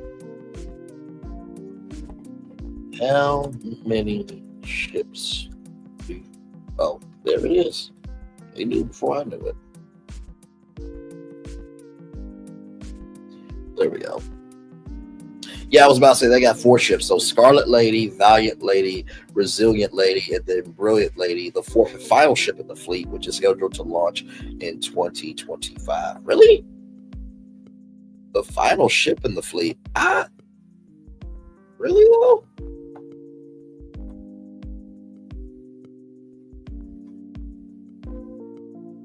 I don't know. I mean, I guess if they rotate them pretty good, then I guess, but only 4 ships that Virgin's doing? Interesting.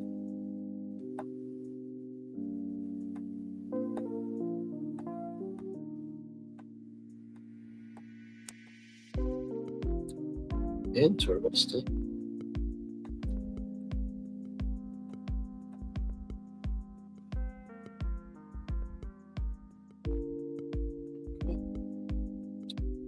Let me get back to our destination here.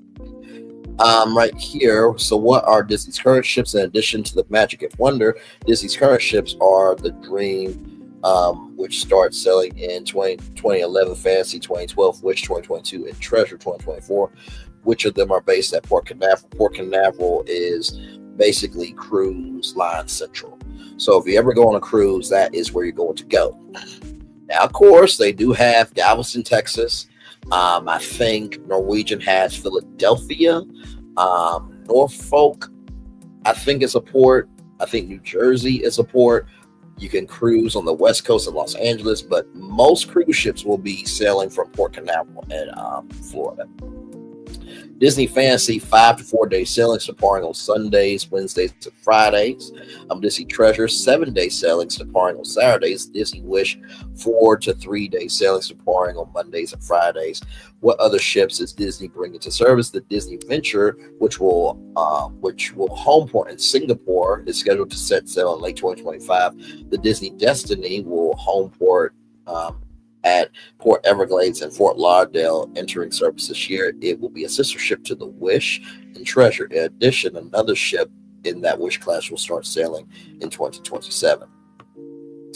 Also, the recently announced relationship with Disney and Oriental Land Company, LTD, will bring Disney Cruise Vacations to Japan in 2029. What do we know will be new on the ships entering in the fleet in 2029, 2030, 2031.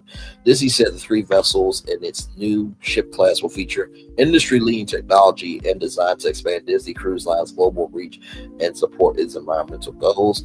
Our team of Disney engineers is dreaming up this new class of ships to be as fuel efficient and energy efficient as possible, and I guess we'll see the difference from a more hydrodynamic design to allow materials and energy efficient technology throughout the ships. said Philip Giont, portfolio project management executive for Walt Disney Engineering, WDI, of course. We're very proud to continue to support Disney's broader environmental goals now and into the future. How will they be more environmentally friendly? Disney's current Wish class of ships, Wish, Treasure, and Destiny, and unnamed ship debut in 2027 are powered by low-emission liquefied natural gas propulsion system. For the next group of ships after that will take things several steps further. Disney said the new vessels will save fuel with streamlined fuel, next generation power and propulsion systems, and other operations optimized for energy efficiency. They will be outfitted with energy efficient systems and a battery system to support and supplement the main engines. They will have the capacity and flexibility to operate on a variety of fuels, which include hydro-treated vegetable oil, renewable methanol fuels, while remaining adaptable to additional fuel options that become available to the cruise industry when in port. The ships will also be able to rely on shore power technology to turn off their engines and plug into a port's energy grid to run on more systems. They will be constructed at the Mary Weth shipyard in Hamburg, Germany. It will be designed by staff from Walt Disney Engineering. So this shipyard is an iconic shipyard because all the cruise lines go to that shipyard. I'm sure there's other shipyards, but that's the primary one. How smaller will they be in comparison with the world's largest cruise ship?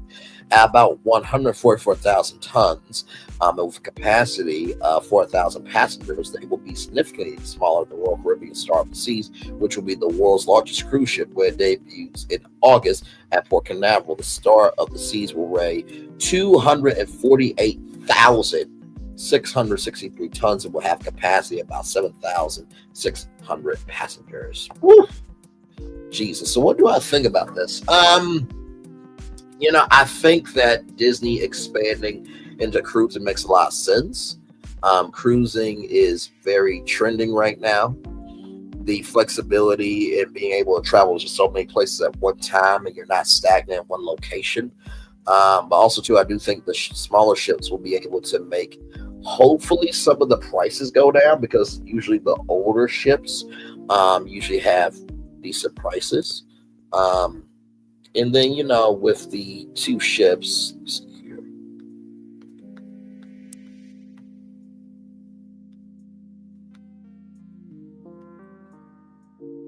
yeah, right here. So the Magic and Wonder, which has been selling for more than 25 years, those are legacy ships. So if they are going to get rid of those, that will be because they really need to be retired. But I don't think Disney will retire them because the Disney fandom, if anything that gets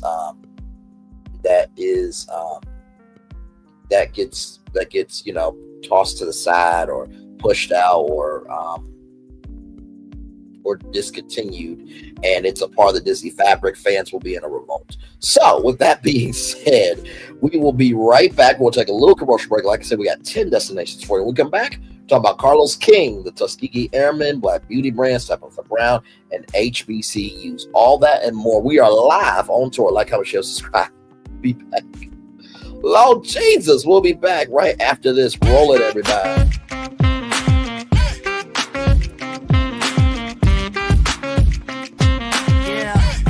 Yeah, we hustle all day. Yeah, we're working, let me play. You know me, work real hard, now we're ready, let's play.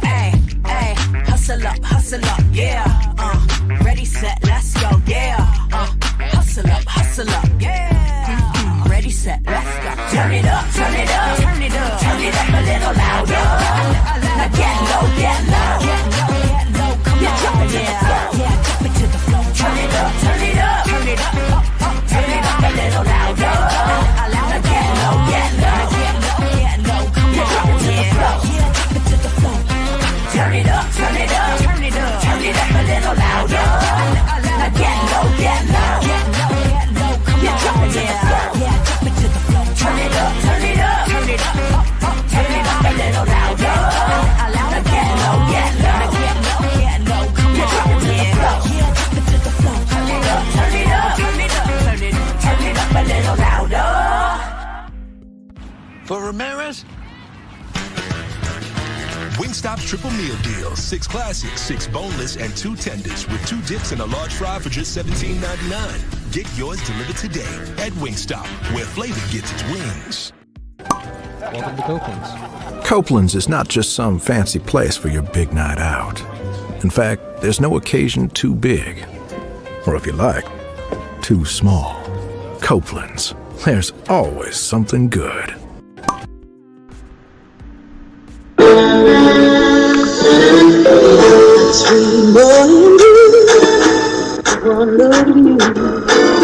And it was plain to see you were my destiny. I come from nothing. Our son is your son. Welcome to the celebration.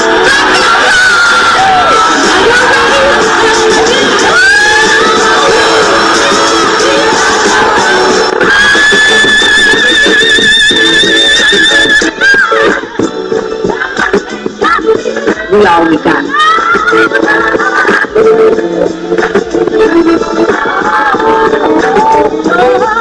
I'll do that. Don't you leave here today with happiness. I want you to leave here with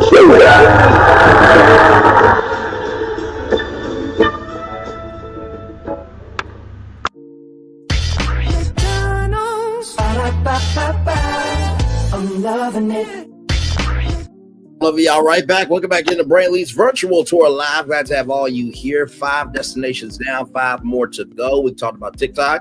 There is a deal happening allegedly in Washington. We talked about that. We got you some Epic Universe updates. You got to see the Chronos lit up. You also got to see inside the Chronos as well. You got to see the portals. You got to see Grand Helios lit up at night. You also got to see the Grand Helios hotel logo. We talked about Guinness, and Diageo might be selling that. By the way, ICE is outside. They were outside in Chicago raiding unnecessarily 956 people, arresting 956 people.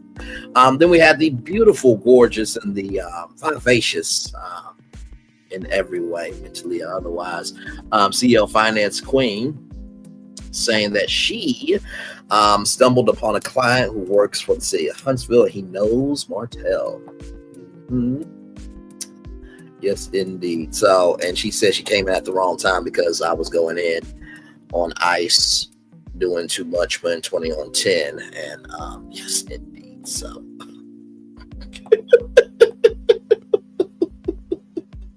By the way, this comment was moving on. I'm about to go find Sassy was because I said her fingernail should be into somebody else. Wait, this guy right here. Anyway, moving on. And of course, we promoted CEO Finance Queen site. Go to that site right there. She's an amazing, amazing individual. Great energy, and is always doing good in the neighborhood for sure. So, and we just talked about Disney Cruise Lines. They are expanding more ships, and they're going to be more smaller ships for more destinations, of course, pun intended there, and also too more intimate. Now, does that mean prices will go down?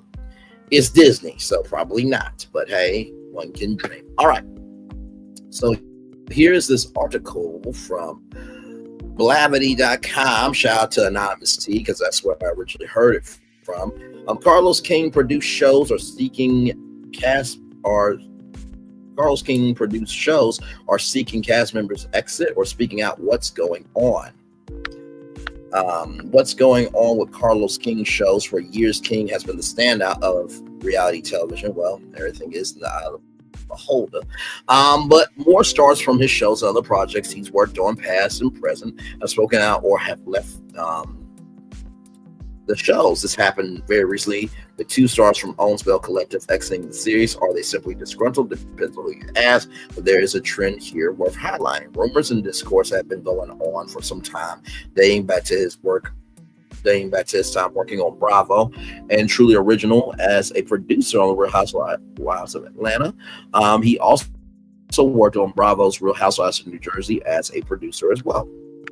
I think he was showrunner of Housewives of Atlanta, if I'm not mistaken. As time has gone on, King's reality empire has grown to projects with TV One, on BET, WeTV, and even HBO. And as its popularity has grown, hang on,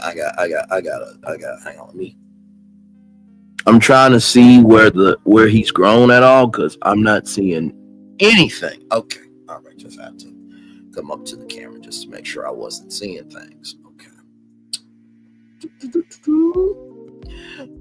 So has a mixed response surrounding some of his shows from both cast members and fans. Let's break down some of the internet chatter over the years from Roa season 9 to present day.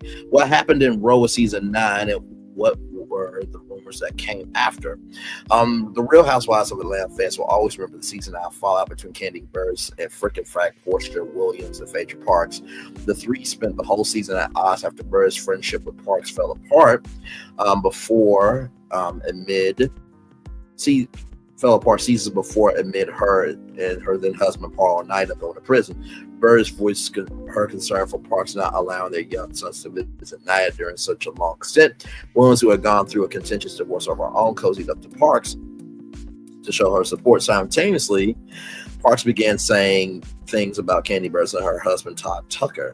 She claimed Burruss paid Tucker an allowance when he expressed grievances over the lower-turned reality star not paying him adequately for his work on her infamous Donkey Booty workout DVD. Burruss' mother, Mama Joyce, said Parks was being fraudulent. For the most part, Burruss stayed quiet until a sit down with Parks, where she accused her of lying about feeling abandoned in their friendship and putting on a farce about the new man all along. Williams inserted herself into the argument. In one of the craziest scenes of Roa history, she argued with Burruss and alleged that Burruss had a sex dungeon, that she and Tucker planned to drug and sexually assault her, that Tucker was unfaithful and went by the alias of Marvin, and that Burruss was a lesbian. At the season 9 reunion taping, Williams revealed Parks was behind all the rumors she brought to the forefront. Parks sat quietly as her co-stars and Andy Cohen expressed shock and disdain. She claimed she repeated something that she heard on camera. Parks exited the show as King would go on to lead the series. For years, internet rumors have alleged that King had a hand in all the drama. Some believe that his exit from the show after season 9 was not coincidental. However, he has consistently denied a role in the drama and stated that he had left the show on his own accord. He dismissed the rumors in a chat with Married to Medicine's Dr. Heavenly Kimes in 2020. Also denied it on Tamar Braxton's podcast just recently. He broke his silence on the ordeal, saying, "I left the show. I did not get fired. That will always be the dumbest rumor when it comes to that." It's funny because when you Google anything, I've been fired so many times. It's like I was on The Apprentice. It's the dumbest rumor out there. I did not get fired. And the other thing about that whole situation that happened season 9 had nothing to do with that. Let's make it very clear. If that was the case, I wouldn't be here today. I'll be in jail. So let's start with there. That's all I'll say about that. In 2022 interview, page 6, he got candid about being a Roa producer during the Parks William Burruss drama. He said, to see this rumor circulate during season 9 without any so far effects was very weird as well, because we kept asking ourselves as producers, where is this going? We had no idea where it came from, because it was reality. We followed it, and to see how all culminated at the reunion was just it was very uncomfortable, to say the least. His relationship with Kandi Burruss and Escape biopic development. Initially, Burruss and King's relationship seemed unaffected by the season 9 Roa drama. It was later revealed that Burruss ended her personal professional working relationship with King after she alleged she had discovered that he purchased the rights to an Escape biopic without her or her group's members' knowledge or consent. In 2023 interview with the Shade Room, Burruss detailed on how she learned of what allegedly happened. She said, "A friend of mine is a producer or director. Me and my husband Todd were talking to him, and I said it would be dope if Escape had a movie about our lives." And our friend was like, "Oh, they're already doing that movie." We were like, "What do you mean? Who's already doing the movie?" He was like, "Yeah, I just took a meeting about that." He told me the network or whatever, so I called my agent and asked him what was going on. He looked into it, found out that it was true that the network was doing it. It took us a couple more weeks to find out who had put it all together. Come to find out, it was Carlos, who was supposed to be a producer, director, or whatever for the movie. Right before I found out it was him, one of his producers that he works with reached out to my mom and was like, "Oh yeah, we're trying to do a documentary about girl groups, and we want to get some information to interview our mom. So you're going to do all that, and you don't even tell me." King opted to remain silent on specifics of the matter, and we'd rather talk to her rather talk with her about. He has denied her claims. You know, people are still feeling a way about that because at the beginning, you know what? I'm not doing this with you, Mary's Girl podcast. They meant to say, with his hairline has receded and not popularity has grown 40 and slip, laughing emojis. Child, listen. It's the delusions of grandeur for me. But here's the thing, right, Carlos? You seem to bait and switch a lot. And like Dustin did, you know, on, you know, Messy Mondays, where, you know, he talked about the interview with Martell and Coleslaw. Had he not brought up, you weren't going to bring it up. So it's interesting how things are public and you'll talk about everybody else's public mess, but you won't talk about other people's messes. So by you staying silent on it, then people have the right to run with whatever they want to, which means you're guilty. That you're not guilty. But no. The Monique Samuels drama on Love and Marriage DC. Monique Samuels will go down reality TV history for two things: her physical altercation with Candace Dillon Bassett in season 5 of The Real Housewives of Potomac, and Bindergate during the reunion. After her exit from the show, she said she fostered a relationship with King, began figuring out ways they could work together. But this year, she alleged that King, without using his name, reeled her in using the black card, knowing he handled her with more care than Bravo due to being kinfolk, but she was dissatisfied with her Ed in season 1 of All's Love and Marriage DC, where she claimed was used for promotion of the show. I believed him when he used the black card, and he did me worse than the white folks. I was like, he could have at least wait till the second season to trash me. She said during an interview on the Jay Hill podcast, it was just like we got her, dog her ass out. It was like my name was being used to gain the audience. And I felt like I got trashed in that show. They didn't show any of my real moments where I get context for what's happening. She since vowed never to do reality television again. King's relationship with Melody Rogers from Love and Marriage Huntsville, whether you're a fan or not, Melody Cherie Rogers or Melody Cherie Lee, if you roll that way, it's a joke, everybody, is the bona fide star of Love and Marriage Huntsville. Without her, some fans would say the show does not stand a chance. You would be correct, BlackBea. But the way things seem to look between her and King right now, the show may be going under a massive change sooner rather than later. King and Rogers were initially two peas in a pod, but things took a turn when she appeared on a live edition of his podcast. No matter what Holt has allegedly done, King has stated publicly his affinity for Holt and pushed the idea for reconciliation between the two. King has maintained that Holt will not be fired because he, along with Rogers, helped bring the show together while they were still married. They're not married anymore. They've been divorced for as long as he in Washington is going to be a dumbass of a president. Recently, Cherie King's social media revealed that they are no longer following one another. This comes after she made comments on social media that fans believe were taking direct shock to King.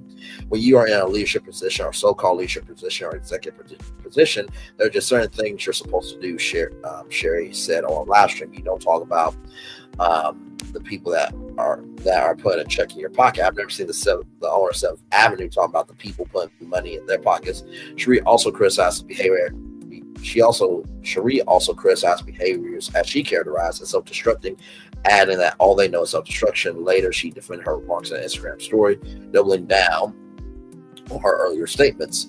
Bell Collective's exit of Akeisha Colon and So Gucci Williams, another popular series from King's production company, is owns Bell Collective.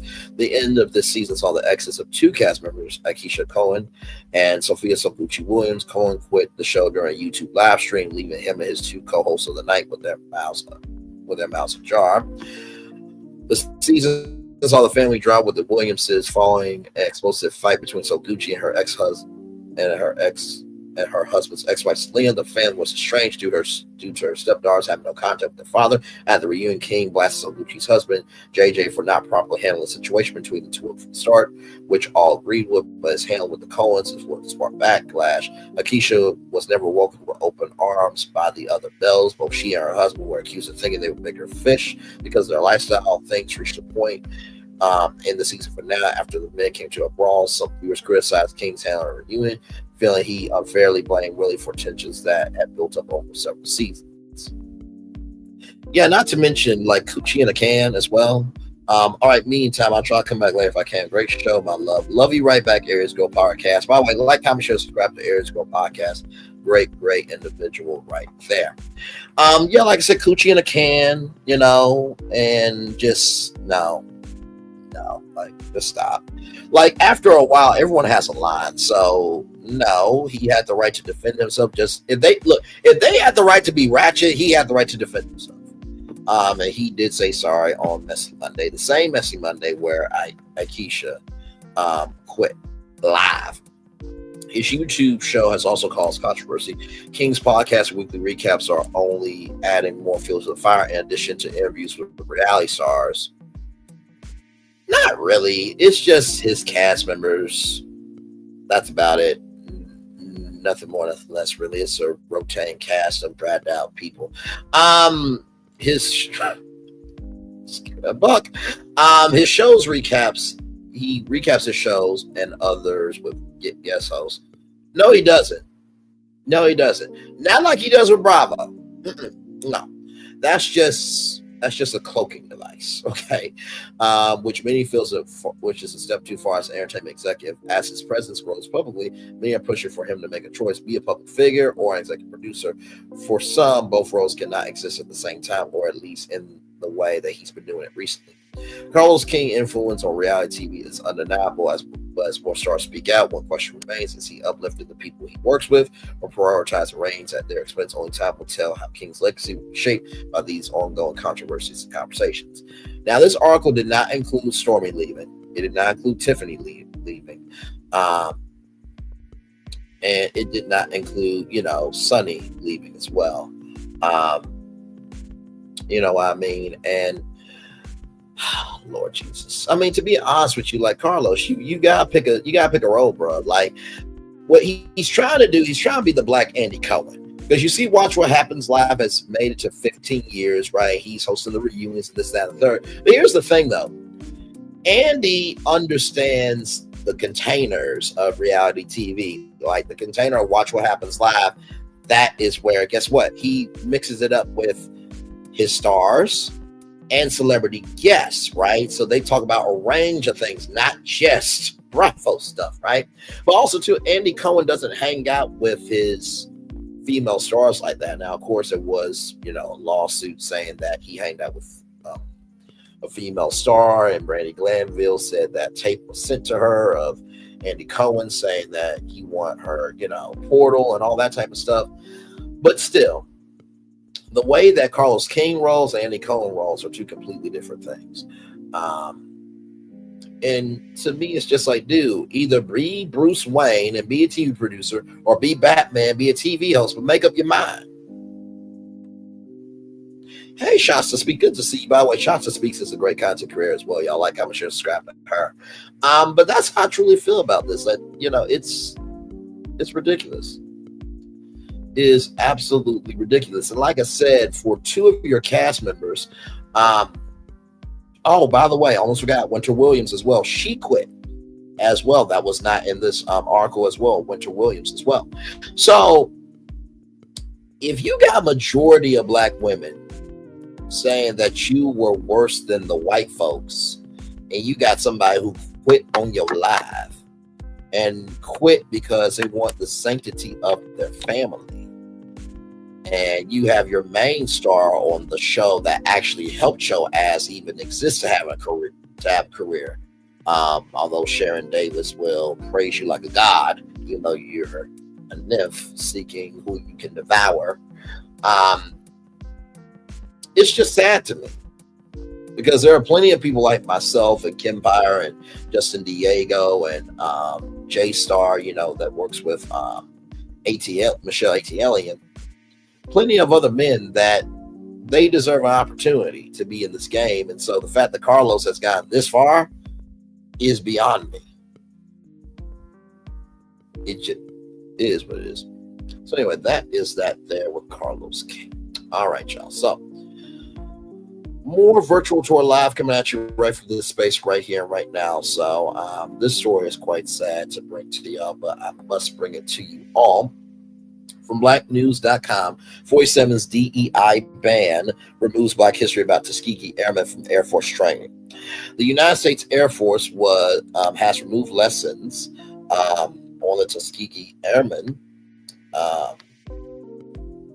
There we go.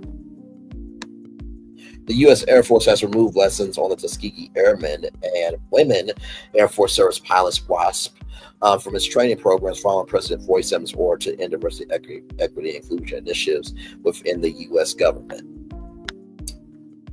The decision confirmed by the Air Force eliminates references to Tuskegee Airmen, pilots, mechanics, and support staff who served during World War II. Basic training. The WASP female pilots who contribute to the war effort have also been removed from the lessons. Tyler, we need you to do another movie, brother. For real. The Tuskegee Airmen who trained at Moultonville, Alabama, flew more than 15,000 combat sorties and played a key role in desegregating the armed forces after President Harry Truman's 1948 executive order. Their accomplishments include destroying over 100 German aircraft, which were significant to U.S. military history. Tuskegee Airmen expressed strong opposition to the removal, emphasizing that the soldiers are a central part of American history and carry significant weight. The group urged President 47 and the Secretary of Defense to reverse the decision. We believe the content of these courses does not promote one category of service member or citizen over another. And the group says, statement according to USA Today, they simply are part of American military history that all service members should be made aware of. As a non-profit organization, we are required to remain apolitical. The opinions we express today reflect our values as a military heritage organization committed to telling a full, accurate history of all service members of World War II, regardless of race, gender, or of national origin. Y'all, like I said, it is beyond disgusting to me that this is happening. And wait, what? Are you serious? Yay! Thank you. See, listen, here's the thing, right? As a man thinketh, so is he. This is a fucking racist that we have as president. This is a bigot. This is a convicted felon. This is a crybaby that needed to be swallowed by his mama. I'm not even gonna go there because no, not gonna do that. Y'all know where I could go. Y'all know my mouth. But also too, in the same token, like, Black history is American history. The house he is sitting in, that his family is sitting in, was built by slaves. But to everybody who voted for him, this is what y'all wanted. I hope you're happy.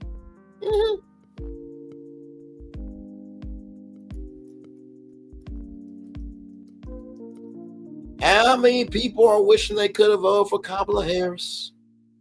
Bet you a lot of people now. You know, in the words of a song from Cher, if we could turn back time, if we could find a way to do the right thing and avoid all this shit.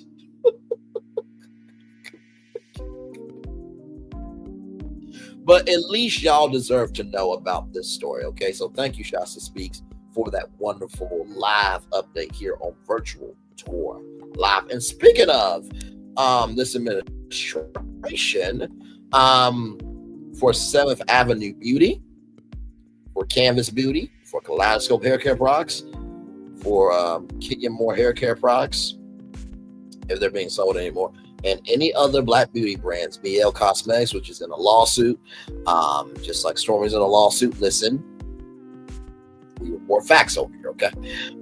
For rollout.com, Black beauty brands face economic crossroads under 47. Consumers play a crucial role in supporting Black-owned beauty brands.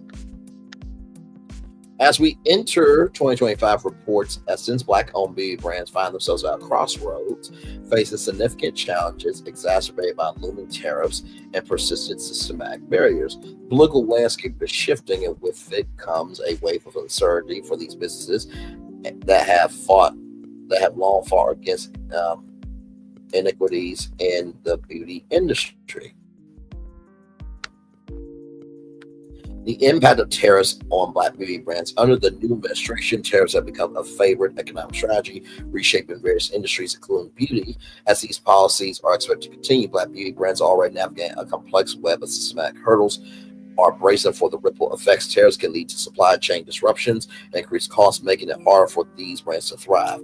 Joanna Doss, founder of Ariel Strategic Advisory, highlights in the article the critical nature of profit margins in the beauty industry. She explains that tariffs can erode these margins, forcing brands to pass on increased costs to consumers. This is particularly concerning for Black-owned brands who have cultivated strong relationships with loyal customers. Raising prices could jeopardize these relationships, which are vital for their growth. Understanding tariffs. Tariffs are taxes imposed on import or export goods, often used to protect domestic industries or retaliate against unfair trade practices. For small businesses that rely on imported goods, tariffs can be particularly damaging. Doss emphasized that the beauty industry operates on tight profit margins, and any increase in costs can have dire consequences. Systematic barriers amplifying challenges. Black beauty entrepreneurs face additional systematic barriers within the supply chain. Tommy Abbey, founder of the Black Beauty Club, points out that limited access to capital, by the way, the Fearless Fund, which was supposed to be helping Black women venture capital, a fucking white cracker racist. And I said what I said, because at this point, I give no damn ucks or ish. Because as a man thinketh, so is he. If you're doing that, and here's the thing, y'all, they said it was excluding white women. Then what's UNICEF? What's the Thurgood Marshall Fund, which we are going to talk about here in just a little bit? Like, really? Really? What's Ebony and Jet magazine? Like, stop this shit. Stop it. Stop it. Jesus. Just, right is right, wrong is wrong. Okay? And I don't want to hear nothing about my mouth compared to other people in this sector who don't cover a fifth, quarter, or a half of the shit that I cover. Stop it. Made no damn sense. Points out that limited access to capital makes it difficult for these brands to place large orders that could help offset tariff costs. Many Black-owned brands also rely on middlemen for manufacturing, leading to higher prices and fewer direct vendor contracts. Funding for Black-owned brands has seen a staggering decline, with a 71% drop. I'm saying again, a 71% drop. Again, a 71% drop in 2023. Lita Cunningham, founder of Lala Is Skincare, notes that Black beauty founders have received less than half of 1% of investment dollars in the beauty industry. This lack of resources makes it even more challenging to navigate the impending tariff policies. Implications of tariffs on the supply chain. As tariffs disrupt the global supply chain, Black-owned beauty brands might face delays in obtaining essential ingredients and increased shipping costs. Doss warns that these disruptions can lead to prolonged outside periods, which could be devastating for brands that have fought hard for retail shelf space. Despite these challenges to be seized so reliant, the situation could encourage the Black beauty community to invest in domestic manufacturing and collaborate on logistics to lower costs. The shift could foster resilience and innovation within the beauty industry. Strategies for Black beauty brands. While the challenges are significant, Black-owned beauty brands can adopt several strategies to mitigate the impact of the impact of tariffs. Diversify suppliers. Building a network of diverse suppliers can help reduce reliance on regions heavily affected by tariffs. Invest in bulk purchasing. Collaborating within the community for bulk orders can lower per unit costs and offset rising shipping expenses. Strengthen direct-to-consumer channels. Focusing on DTC allows brands to maintain control over their margins and avoid retail distribution delays. So I guess working out of a basement isn't too bad of a thing at all, huh? I guess making your products in the USA is a good thing, huh? I guess having a direct connection with your base where you don't have to have a middleman tell you what updates are happening and what's being delayed is not a bad thing, huh? You know what's really crazy? Everybody who rags on Melody ain't got no fucking business their damn self. Ain't that something? The ones that are dragging on Melody probably ain't got shit going on in their real life. And the ones that are dragging Melody probably weren't born of nothing of importance. Hurt people, ladies and gentlemen. How brands can support Black beauty brands. Consumers play a crucial role in supporting Black-owned beauty brands. Here are actual ways to help. Direct purchasing, buy directly from brands online to ensure they receive the full profit from your purchase. Understanding the roadblocks, be aware of the systematic hurdles these brands face, extend them grace during stock shortages or longer delivery times. Engage on social media, actively engaging with Black beauty brands on social media to boost their visibility and credibility. The best course of action for us as consumers is to spend our dollars with those who are fine like hell to bring you high quality products with you and my ham seats in the interview. Working together, consumers and brands can create meaningful change and path new paths to successful Black-owned beauty brands. And honestly, tell you the truth, like I fully agree with this article. To be real with you, we should be doing more. Like I said, if the Oprah Winfrey Network will get themselves together, we could have had our own con. If they had more shows, imagine a own con entrepreneur floor or entrepreneur expo or area where Black-owned businesses and entrepreneurs can sell their products at OwnCon. That would be amazing. We can do this thing, but people have to have the mindset to want to do it. I mean, what else do you want? You know what I mean? So with that being said, as you guys know, Tabitha Brown came out and said what she had to say about Target. So with that being said, here we go from the Jasmine brand. All right, here we go.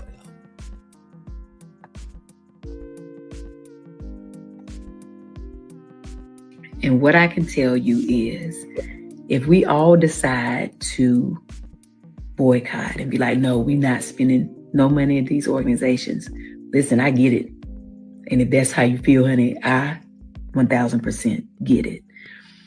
But so many of us will be affected and our sales will drop. Our business will be hurt. And if any of you know business, it doesn't just happen overnight where you can just go take all your stuff and pull it off the shelves. There's a process. And then you got to, like, where you going to put it? You got to have a place to store it. That's money, right? You got to have another place to sell it, which is almost impossible sometimes. And even if you sell online, it's a process when it comes to business. And everyone does not have the funds or the means or the availability, the space to house their own products, right? And what I can tell you is, but the thing that concerns me the most, and I want you to hear me and hear me well, if we all decide to stop supporting said businesses and say, you know, I can't buy nothing from there, even the businesses who were affected by the DEI ban, right? What that does is you take all our sales and they dwindle down. And then those companies get to say, oh, your products are not performing. And they can remove them from the shelves and then put their preferred businesses on the shelves. And then what happens to all the businesses who've worked so hard to get where they are? Then what happens, right? Now, I know that something that could solve it is ownership of these big corporations, right? But the thing that concerns me the most, long way to go there. There are amazing companies like the Village Market in Atlanta, right? Who support small businesses, and you can go in there and there's some amazing things that you can buy, but it's one store and it's very small. We're talking about mass market. You can't build that overnight. Do we all sometimes have these big dreams and aspirations to do that? Absolutely, right? but it is easier said than done, but it's not impossible. But until then, and in order to get there, we unfortunately have to play the game. And in playing that game, we got to be smarter than the ones who think they're in control. Long way to go there. There are amazing companies. So, we reported this on Virtual Tour Live a couple of Virtual Tour Lives ago that Target scales back BI efforts and in support for Black businesses and products. Now, I do have somebody that I talk to on a regular basis, and yeah, she's a female, but she works at Target, and we talk. And she said, let me get up here. I'm not gonna show who she is because but she said that they're not rolling back to DEI. They're just not reporting to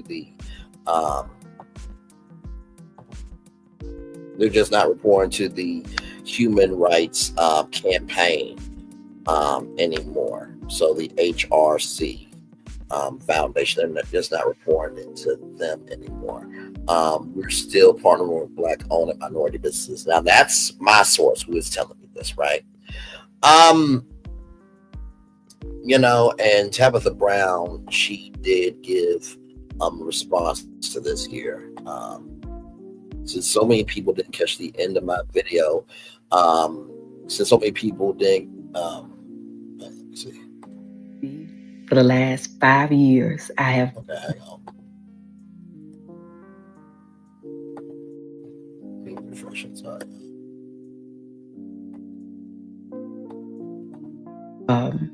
So I want to say right now, I thank you for supporting me for the last 5 years. I have worked with Target, with Walmart, with all the places that you have shopped for my products. I thank you for showing up for me. I thank you for supporting me. When you did, I thank you for showing out for me. And if you choose not to anymore, I understand that. And I still thank you and I'm grateful. But if you've heard anything that I've said today, if you still choose to show up for me, I thank you, but also showing up for others. We in it together, okay? But either way, be clear, I understand, all right? But remember this, if you don't remember nothing else, let's not give them what they want. So it says here, since so many people didn't watch the end of my video and have created a false narrative, this is not about me, this is bigger than me. I'm grateful for all the support over the years, but if I don't get any more, I overstand. And I'm okay, but it's bigger than me. Hashtag DI, hashtag Target. So here's what I have to say about all this, right? Hey, Melanin Beauty, welcome in, good to see you. Here's what I gotta say on this. The fact that y'all are allowing Washington to dictate to you companies how y'all move, not by law, but by social law of, okay, well, if we don't do it, we might get an investigation. Okay, then. He's a convicted felon. Y'all gonna let a convicted felon tell y'all what the fuck to do? Are you serious? No. And honestly, what this does is it really undermines years and years of progress. I mean, it basically flies in the face of what MLK and everybody did in the civil rights movement, which is disgusting to me. And I do feel people that do not want to spend anymore. Absolutely. If they rolling back, I feel like at this point, the dollar says a lot. And sometimes people got to go through shit to realize shit. But also, too, I also understand Tabitha Brown's point of let's still support Black-owned businesses by going to their website, if they have a website. If they don't have a website, then we engage with them on social media, right? So our rise and demise is up to us. But also, too, in the same token, I think Tabitha also has to understand. Tabitha, you, through the power of social media and hard work, because people say you've been out here for years, you have been able to crack that 1%, like I said, in life, there is 100%, right? There's 100% bar in life. And I always say 99% of what happens to you in life should not happen. But for that 1% that cracks through, you should be grateful for it. That 1% cracked for you. But that 1% is not cracking for everybody else, right? So yeah. So let's look at the comments here. See what the people are saying. I love reading comments of Black people who are ready to take a stand together. Who are ready to take it. I love reading comments of Black people who are ready to take a stand. Let's stand together. Tabitha, we are not shopping at Target, regardless of your long message. You are worried about your pockets and forgetting your integrity. What about our ancestors that paved the way for us, Black women? I'm sorry, love. They can't get one more if of my dollars. But this is why they get away with it and stand on something for once. They depend on Black people who products they sell to encourage the masses to continue buying from their business. Black, how about you find a distributor? I wish aware I'm the target they have chosen to do and be better. What they have chosen to say is they are interested in serving my community. I am good. While we're at, are we going to boycott Meta and Amazon? Or we practice with outrage? That's a good point. Please don't be a sellout in 2025. So just keep lining your own pockets. And here was the cryptic video here.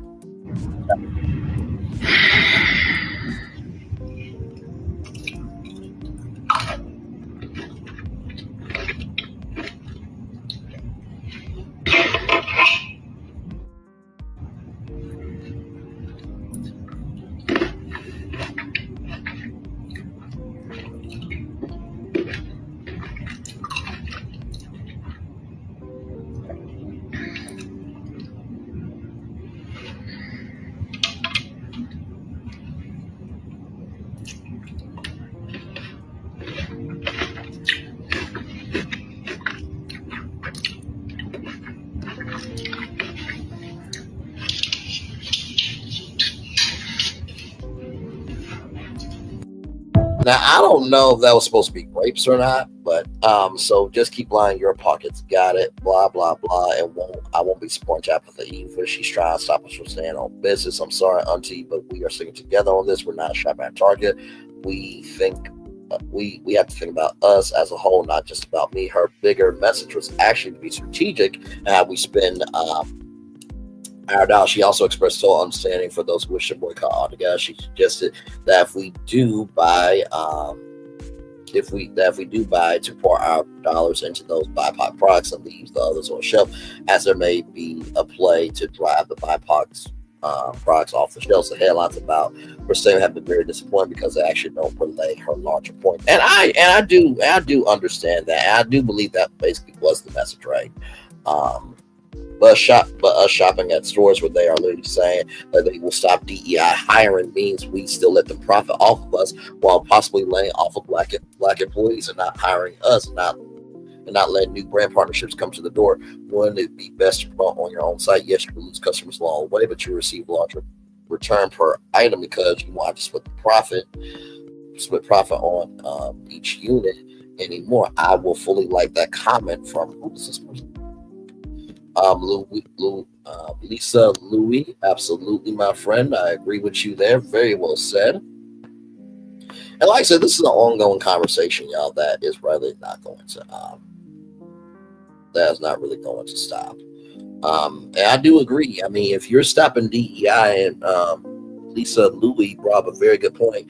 If you're stopping DEI and stop selling these products, and you also are not allowing Black and minority people to work for you, then that goes to your products, right? So, it's quite sad. It really is.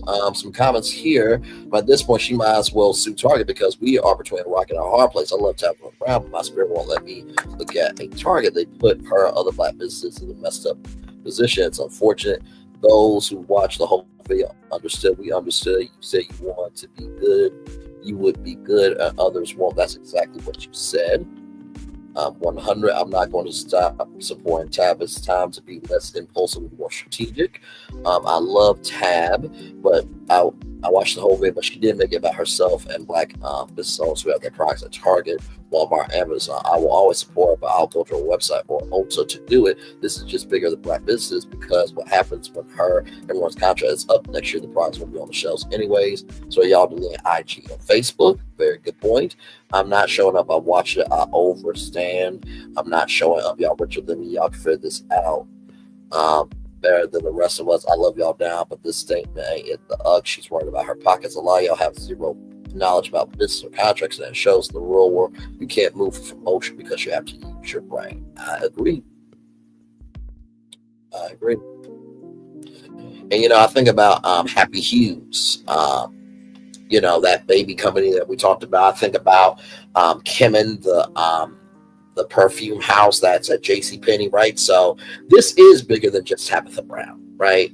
And I do get how people feel, how she feels about what's going on, right? So now here's a response from somebody that I will show y'all here in just a minute. But before that, I want to show this person's response from LinkedIn. So, and by the way, I really do like bringing LinkedIn to the show, because LinkedIn is like the professional social media. Let's see here. Oh, peace, love, and joy. Welcome in. Andy Show was taken. He tapes his show on the back of Housewives shows on Sunday, but King is bad still. That is true. I will say that, right? And watch what happens live. Sometimes it's live, sometimes it's taped, right? But peace, love, and joy. To your point, that's what we would call an after show, right? So you know how, like, when you're on YouTube and like, for example, Nzinga Amani does bestie breakdown with her bestie on Instagram after every Zatima episode, right? So that's more of a programming note, but I do take what you're saying, right? I do take what you're saying. So very well said. Here it is here from Aishi Ufunko. Why I will still be shopping at Target. Please watch this video all the way to the end. I've watched and listened to many of the owners of Black-owned businesses that are currently on the shelves, and their messages were consistently the same. Keep buying their products from Target, but only buy Black-owned brands from Target. So here is why I will continue to buy Black-owned brands from Target, because that's what Black business owners told us to do, based on how much they potentially have to lose if we don't. Because any sort of boycott strategy that hurts Black-owned business more than the actual retailers who create these problems in the first place is not an effective strategy. It defeats the purpose of doing it. Don't make decisions solely based on your emotions, knowing that you have no skin in the game, nothing to lose. That's just selfishness. Follow directions and listen to the people who will potentially be harmed and follow their businesses and livelihoods put on the line based on your decisions. That's standing on business. The Montgomery bus boycott was successful because there was a plan to ensure that Black people who are working hard to provide for themselves and their families weren't being harmed by it, and they weren't losing any money.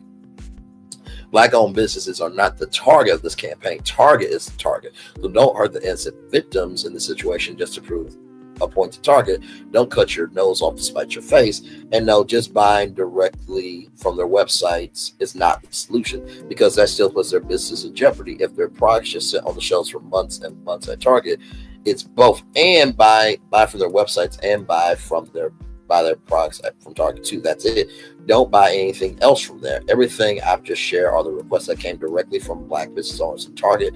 They are the ones who are the most affected by this, so they are the ones I'm going to listen to, not you go argue with somebody else about this. I said what I said. And so here is the video right here. Why I will be continuing to shop.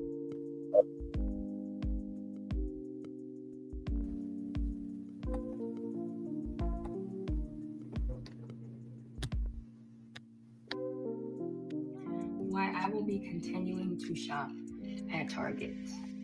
Before you get mad, watch the video all the way to the end. I was trying to just enjoy my beet juice and mind my business, but I feel like this needs to be said, okay? So listen closely. Don't be one of those people who asks someone, how can I help you? What do you need right now? What can I do to help you in this situation? What do you need? And the person says, I really need A, B, and C. and then you come in and say, you know what, I'm gonna give you X, Y, and Z. I'm gonna give you X, Y, and Z because I know what you need better than you do. And they're clearly like, no, but for real, I really need you to do A, B, and C right now because it's crucial. And if you do or give me X, Y, and Z, it's going to be harmful to me. So if you don't mind, you asked what I needed, how I needed you to help me, and what was the best way to help me right now. And I said, do A, B, and C.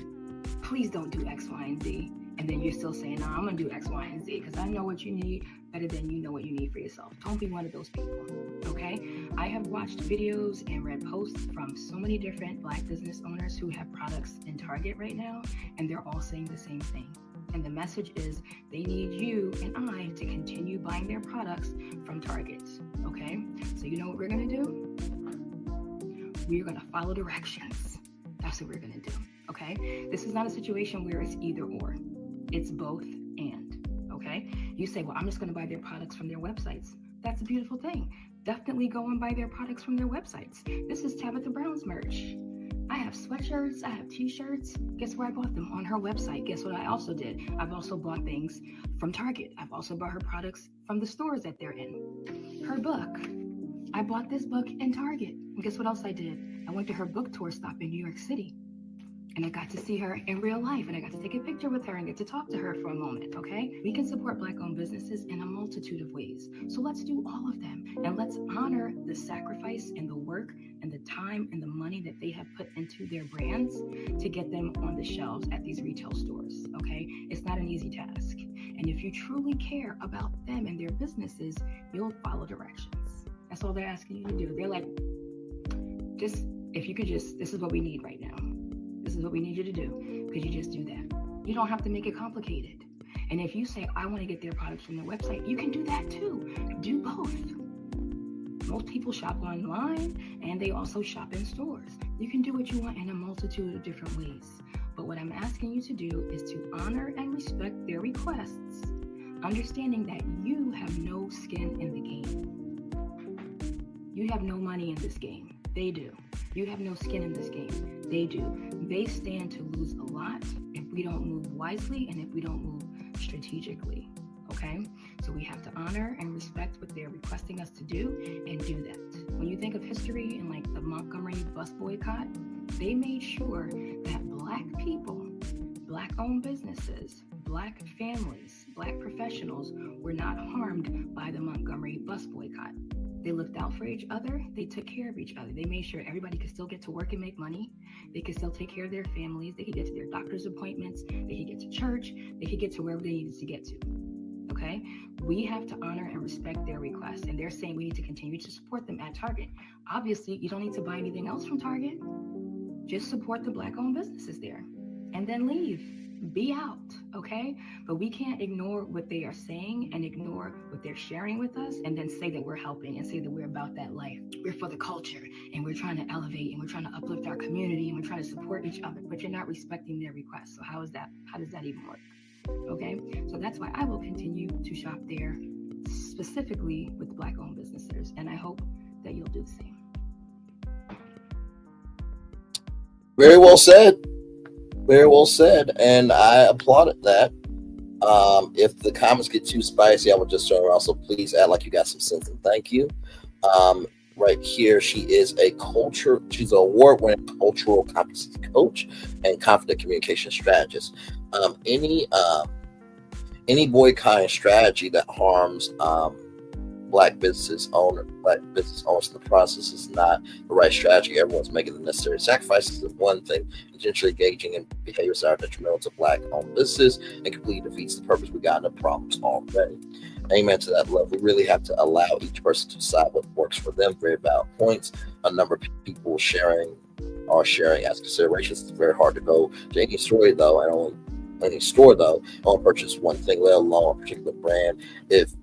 Even if people choose to go that route, the impact is tremendous on Tabitha and others who have brands in stores like Target. So it's hard at the same time because not investing our money in a product or brand, whether it's Black-owned, white-owned, or company, is often the only primary economic power place where it demonstrates to business, brand, or company that consumers' money is shifting. The green almighty dollar.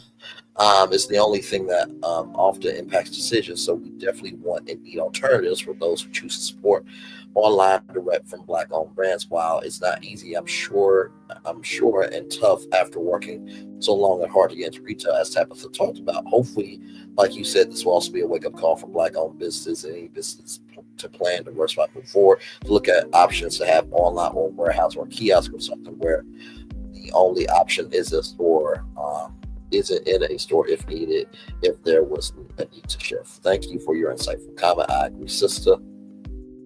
I agree, because I quickly forget. We quickly do think, oh, I'll just get from X, Y, Z Target. It's more convenient, and then all of a sudden we're back to relying on convenience rather than building out convenience for ourselves. Will this approach Stephanie and Ashanti? Yes, yet once again, your own message. Agree. Do not allow a boycott specific company to harm Black and brown creators, inventors, and business owners that sells merchandise to Target. I'll look forward to listening to these companies. Merely wondering if you have a list of these businesses we can support, either directly or via Target's website. Thank you, Kevin. Thanks to you. I'll be sharing Felicia's post, and then it just keeps going. So I really like this sister right here, Aisha Fuko. And she's right. That, if you go to Target, just buy from the Black-owned brands and leave, and also do it online, because the more that they see that is gaining traction, the more we are in control. You know what I mean? So very well said. Very powerful conversation, and more to come. 2 hours, 40 minutes, and 34 seconds of being live on tour, everybody. Finally, check out this story right here. This story is going to make you smile, for sure. From blackenterprise.com. Thurgood Marshall Fund. Thurgood Marshall College Fund, secures $25 million grant to boost HBCU innovation and stability. Lilly Endowment Incorporated bestowed the HBCU-focused nonprofit. The Thurgood Marshall Fund has received a lofty multi-million dollar. Lilly Endowment Incorporated bestowed the HBCU-focused nonprofit with a $25 million grant for its endeavors of going to fund. The money will go toward the project and research. There we go. The project aims to help HBCUs with infrastructure needs and crucial student support. With this funding, the Thurgood Marshall College Fund can begin new partnerships and investments that further their mission for HBCU sustainable futures. This monumental grant will enable the Thurgood Marshall College Fund to better serve its campuses and students, providing opportunities for funding to implement innovative projects that address unique challenges, stated by Dr. Larry L. Williams, President and CEO of Thurgood Marshall College Fund. We're thankful for the trust placed in us by Lilly Endowment to carry out this work. Established in 1987, Thurgood Marshall Fund has 54 schools within its membership, 42 of which identifying as four-year HBCUs. Project HBCU capacity building focus on 3 strategies while implemented through Thurgood Marshall Fund for these institutions. They will incorporate enhanced administrative systems and processes, helping schools with data, include professional development programs and initiatives with staff as well. The member schools will also have the opportunity to engage in collaborative learning. The strategy aims for them to share resources and programs on increasing enrollment and engagement across the campuses. Moreover, the project will offer grant opportunities and technical assistance to these schools. This grant will extend toward faculty research, upgrade technology, and student retention improvement. Lilly Endowment Incorporated, created by the founders of Eli Lilly and Company, also expressed their delight to give back. Its vice president for education at Maple referred to Thurgood Marshall College Fund impressive array of support for its diverse schools. Thurgood Marshall College Fund provides an impressive array of services and support to its members' institutions to help their students thrive in college and achieve their education and career goals. At Maple, we are pleased to be able to support efforts to enhance TMCF capacity and assist HBCUs in carrying out their important missions. Through Give TCF or Thurgood Marshall College Fund will also hopes to enact long-lasting change. Furthermore, this distinct project will build upon the capacities of its members, HBCUs, and beyond. Over the next 5 years, we anticipate substantial improvements in institutional capacity outcomes across participating HBCUs, added Williams. While the Thurgood Marshall Fund has chosen to focus some aspects on this initiatives on a select group of HBCUs, the impact will extend far beyond those institutions, fostering collaborative learning to increase operational excellence and institutional capacity for the greater HBCU community. And that is how you fight. That is how you fight, and that's how you fight. As long as we got people endowing in Black businesses and Black causes like this, we are going to be just fine. Because here's the thing, you're going to have to match the energy over the next 4 years. So as long as people are doing this energy and we're doing what we can, we're going to be fine. Because believe me, this platform is Black, fully Black. Ain't changing for a damn thing. You get what you need to get from Roland Martin. Everything else you get from me. Understand? And with that being said, y'all, we have been on for 2 hours, 45 minutes, and 3 seconds. 10 destinations this morning. I'm gonna turn on my camera now because we've done the whole show for over not over an hour, but over 2 hours. Yes, we have. Yes, we have there, right? Woo. Jesus. What a show this morning, this afternoon. Like I said, I think the destination that really got to me today, I think it was honestly the ICE raids and Tabitha Brown. I think those two stories got to me in different ways. I think the ICE raids got to me of the fact of we're taking children out of schools and human beings out of synagogues and mosques and churches and places of worship because you don't like their existence, because you're a racist.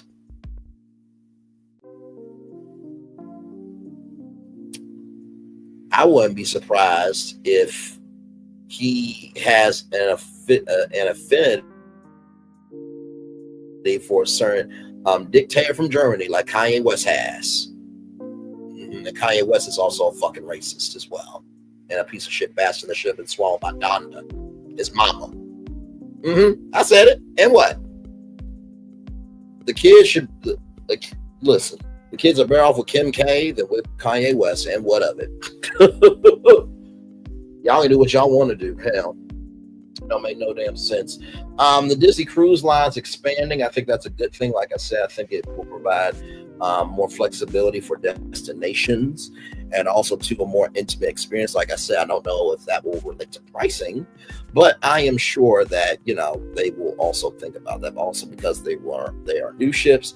Usually the newer ships have higher pricing, and then that will trickle down to older ships.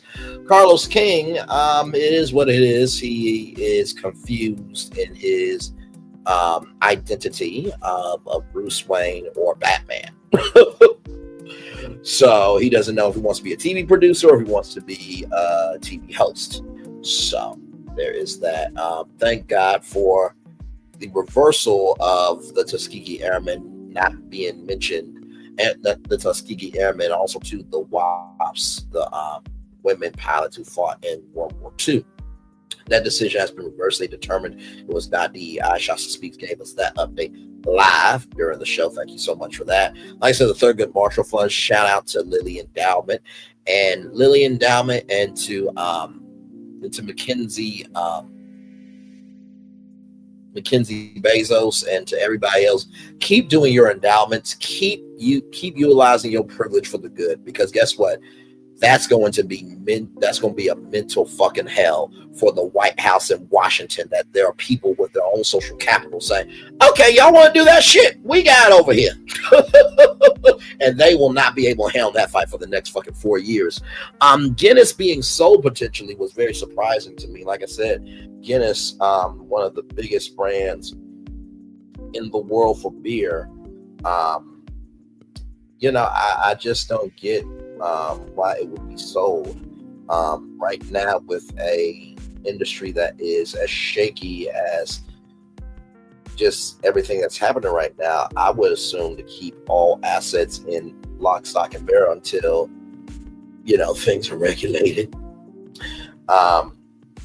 Then, of course, Epic Universe. So excited for Epic Universe. So excited for Epic Universe.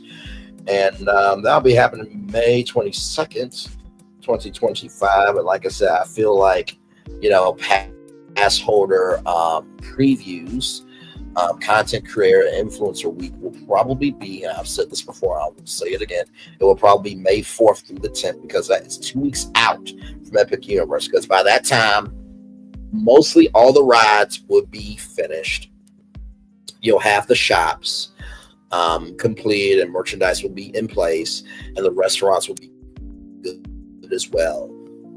And mostly everything should be filled in. And then, of course, final touches that second to last week, and then the 22nd. The 22nd is going to be a madhouse. You're going to have everybody there, from the cast of Harry Potter, the cast of How to Train Your Dragon. Shigeru Miyamoto, I'm sure, will be there. The father of Mario and Donkey Kong will be there. And then, of course, Dark Universe fans, I'm sure some of the directors and actors and actresses and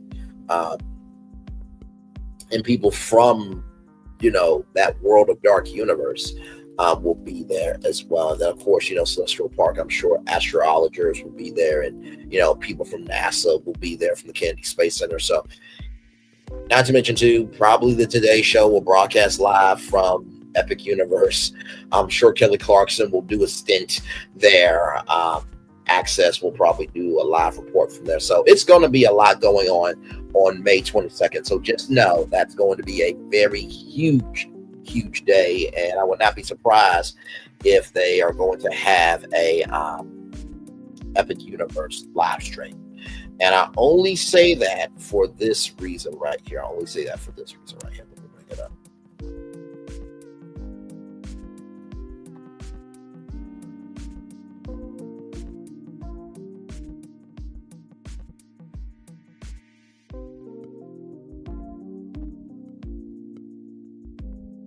Okay.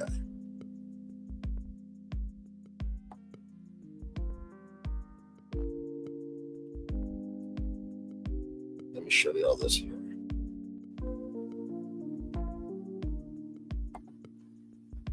So here's the live tab. Now, the last time that they did a stream was 3 years ago, right? But I would not be surprised, right, if they did a grand opening. You see the grand opening webcast right here for Volcano Bay. I would not be surprised if they did that, right, for Epic Universe. So that is my take on that. And with that being said, let's look at that Portal commercial one more time. Yes, indeed.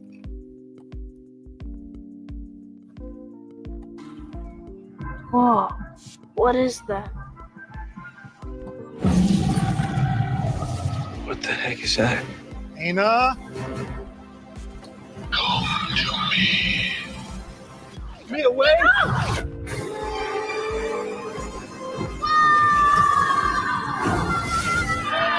5 immersive worlds.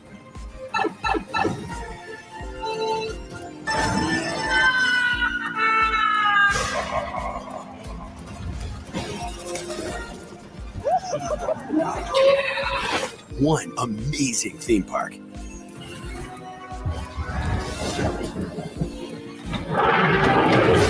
Our universe will never be the same. Yeah? Oh, you gotta see this. Epic Universe, only at Universal Orlando Resort. There it is, May 22nd, 2025. That will be opening up. That's going to be a wonderful, wonderful time had by all, I am sure. Yes, indeed, there. So y'all know that sometimes our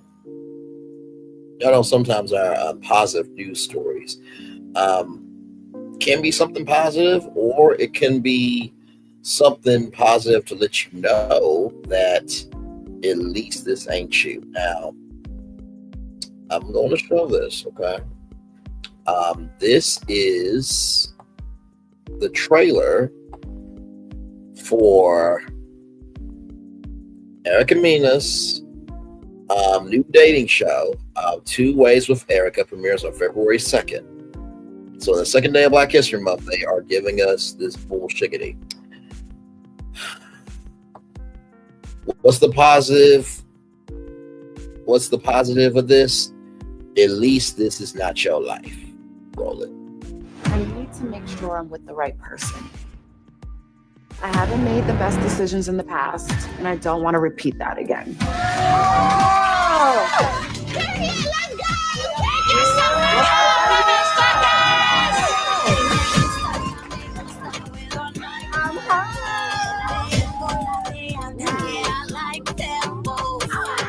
He love me, she love me too. She wanna grind, he think I'm cute. What it do? Who is you?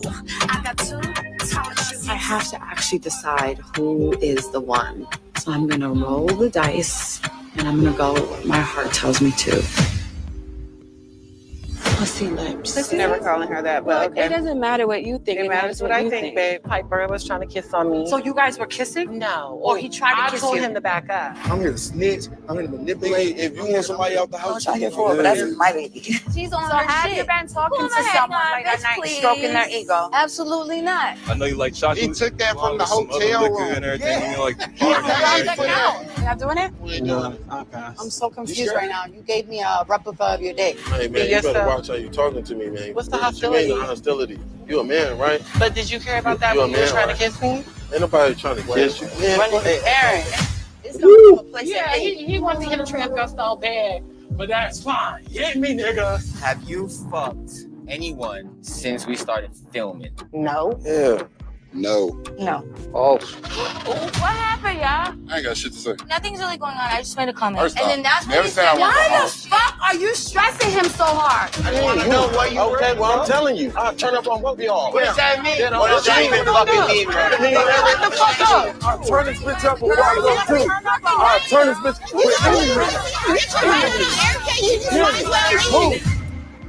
You actually sat here and wasted my fucking time. And it's fucked up. Take this shit off me. At this point, It's just not for you. it's not. Okay. I respect that. Even if you don't pick me, which I know you will, but even if you don't, I'm still here for you. Real quick, can I just have a moment? Respect my room. Respect my room. Respect my room. You don't want to do nothing. Anyway, so. I mean, shit, what's yo, up? wait, you want to fight me for real? You calling me out? Hi, what's up, man? Don't touch me. There's my girl. I said don't fucking. Who finna do something to For you? what? That's the nigga that owns your phone. So, Who's that? You stupid fucking bitch! help me take your shirt off on me.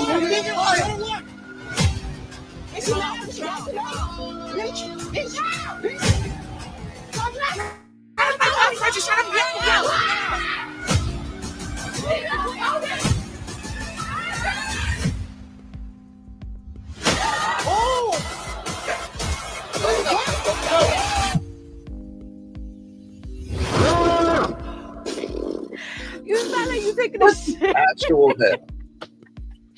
It's not my fault. Your ass is mad fluffy. Y'all, at least that is not you, okay? Good Lord Jesus. I can't. Like, what the actual what? Oh, Jesus Christ. No.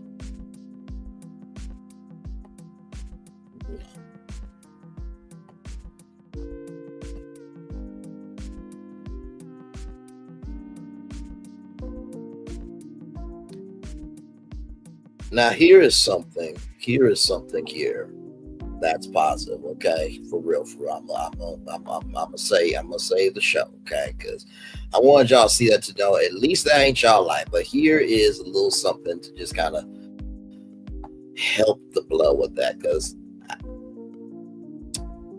but yet they're releasing a film with Jonathan Majors. Okay. Here is from Variety.com. Inside the Grammys' decision to go ahead amid the LA fires, we have to do everything we can to help. The 2025 Grammys were really shaping up to be a lively celebration of a vibrant year in music, the year of Chappelle, Charles Sabria, of Taylor, Beyonce, and Billy, of Brat, Tipsy, and Not Like Us, right? Those are those songs, respectfully. But on Wednesday, January 8th, everything changed as wildfires raged across the Grammys' home city of Los Angeles for the third time in 5 years following the COVID-altered shows 2021-2022. The Grammys have had to pivot and transform what is usually extravagant, glamorous celebration into something more serious and at times somber. I admit that I was looking forward to a straightforward show, says Recording Academy CEO Harvey Mason Jr. But on Wednesday morning, it all just flipped upside down. Although many people called for the February 2nd show to be postponed, nearly every Grammy week party was quickly canceled for Mason and Ben Winston, the show's executive producer. There was no question about moving forward. Approximately 6,500 LA area people work on major award shows like the Grammys, which has an estimated impact on the local economy of around $200 million. $200 million there. On one hand, On one hand, there's the good we can do with our platform, Mason said, but if we were to cancel, postpone the show, how would that affect the thousands of people who work on it or around it? Winston adds after COVID, post-COVID, two Hollywood industry strikes and everything else, trying to tell those stagehands, costumers, makeup artists, drivers, caterers, production assistants, and all those people who make a living from the Grammys that we're not doing the show. So in what has become a familiar scenario, the Recording Academy broadcasting partner CBS and Winston's team got to work on that Wednesday. I started the phone calls. Mason recall I was meeting or Zooming with the state leadership, local leadership, fire department officials, heads of tourism, managers, a lot of the hotels, and to a person, they all said the same thing. You have to do the show for the city, for the people, for the image of our city, being open for business. You have to do it. Also, of course, the music community needs it, and the money for the Music Cares event will raise. Music Cares, the Recording Academy's charitable wing, which has paid out more than $30 million in COVID relief to the music industry during the pandemic, immediately leapt into action as well. It not only revised its annual Person of the Year benefit this year, honoring the Grateful Dead to be for fire relief, but it began raising money immediately. At the time of publication, it had raised nearly $4 million so far and has distributed at least $2.2 million there. While many people initially were concerned about Grammy attendees taking hotel rooms from locals who lost their homes last week, as of last week, local hotels were just at 30% occupancy, according to the city's head of tourism for the marketing district and the CEO of the Convention Visitors Bureau. This was likely due to the fire-induced drop in tourism and hotels not being a viable long-term option for local residents.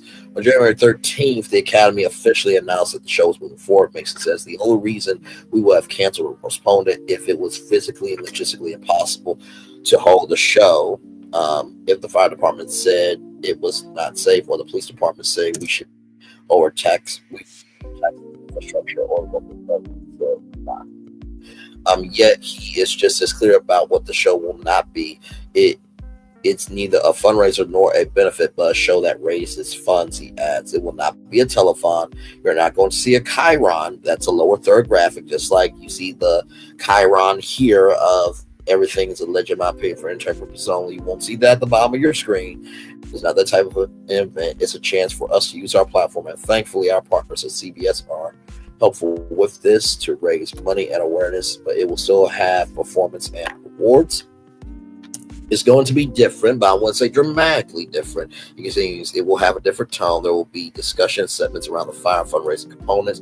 We will still have performances. We will still have awards and honor music. But you know that something's happened, and you'll know we'll be using music to do good. Bound gravitas, where celebration is a familiar challenge for those teams, in return, helps Trevor Noah in the COVID era. Grammys introduced several elements that remain, such as the celebrity-filled tables in the front of the arena, which started the intimate, invite-only partially social distance 2021 show. There will also be comparative long commercial-less segments of the ceremony. Yet Winston notes that this year's pivot has not brought about a full-scale overhaul. It isn't an entirely new show. He says we haven't canceled any performances, although there's a couple of new ones and a couple of artists changed their songs, but I think it's our job to set the tone, not the artists.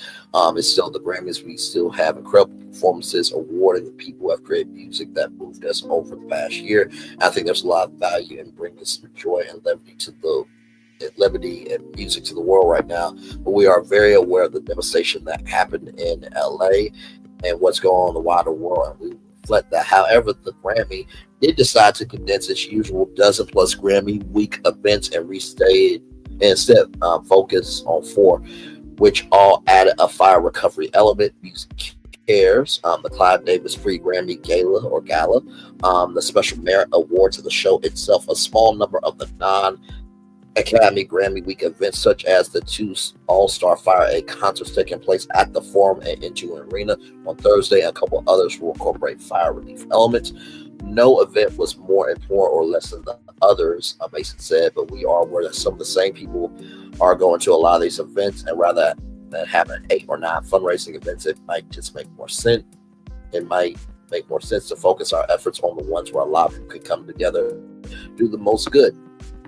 Winston emphasized that he understands why most of the week's usual parties, brunches, and dinners were canceled. I think a party is different, he says. Having hors d'oeuvres or champagne where there are people down the road facing devastation could be tone deaf, but I think the Grammy show itself is very different. It can make a difference indeed.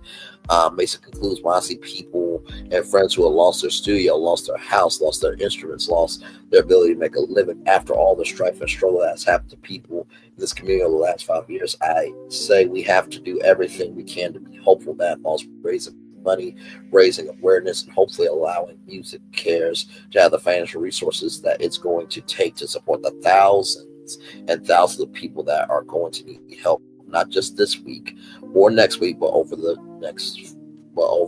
before the next few years. But as fires continue to rage on LA County as the fires continue to rage across LA County, stark reality remains the situation could become dire again at any moment. At any time I speak, I always use that as a caveat. If things get worse, all bets are off. See musiccares.org for all the ways you can help the music community with wildfire relief. So, listen, I feel Mr. Harvey Mason Jr. on this. It's never a good space, to have a situation like this happen, and you still want to do an award show. In the same token, though, as you can see here, 28 million distributed between March 2020 and July 2021.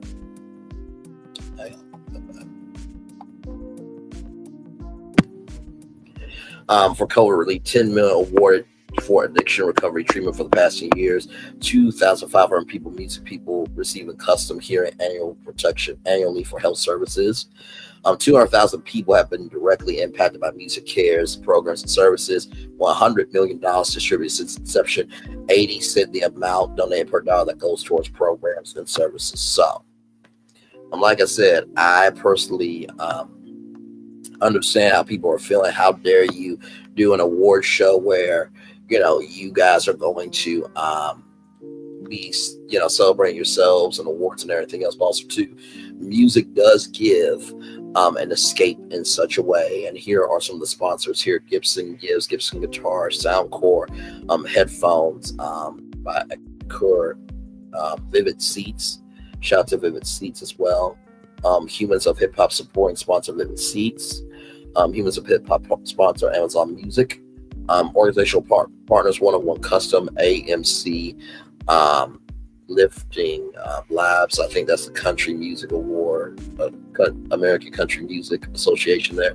Cumberland Heights, Path Family Medical Clinic, Health Alliance for Austin Musicians, Music Health Alliance, New Orleans Music Musician Clinic, and Sisters Foundation, Porter's Call, Walk and Clinics Incorporated. Those are the organizational partners there. And then right there. So that is the link there. And not to mention, too, in the music industry, it's a little bit of everybody. It is producers. It is production assistants. It's the people that, you know, they have technology shops to get your wires and cables and everything else. So it's way bigger than you think there. So yes, indeed. What a show, y'all. It's already 2 o'clock, 10 minutes after 2 o'clock, rather. So yes, indeed. There. So with that being said, everybody, I am going to go ahead and head out. But I thank everybody for being here. Peace, love, and joy. Thank you for being here. Lynette Stiller, thank you for being here. Melanin Beauty, thank you for being here. Shasta Speaks, thank you for being here. Aries Go Podcast, thank you for being here. CEO Finance Quay, love you, gorgeous. Thank you for being here. Sharon Godbold, thank you for being here as well. Let's see here. Let's see. Black women are in the building. Thank you so much for being here. Jacqueline Hedepesh, thank you for being here as well. PNT Ross, thank you for being here as well. Yeah. Lynette Stiller, thank you for being here. Melvin Beauty, thank you for being here as well. Everybody, thank you for being here. 3-hour show, y'all. 3-hour show, 10 destinations, all live for you. Like I said, tonight we will be doing Potomac. We'll be doing that tonight. And then tomorrow night, La Renee Creole Resort Recon Live. I was on there. We had a wonderful time. It extended a little bit. You'll see why. It was a good time. But that'll be tomorrow night at 6 p.m. One love, much love, all love. Commercial break is coming your way for the day that's happening right now. It is 30 degrees outside where I am, so the sun is out, which is a lovely, lovely thing, and it goes to show how powerful Mother Nature can be. So y'all enjoy your day. I'll see you back here at 6 o'clock. Love you all. Bye-bye.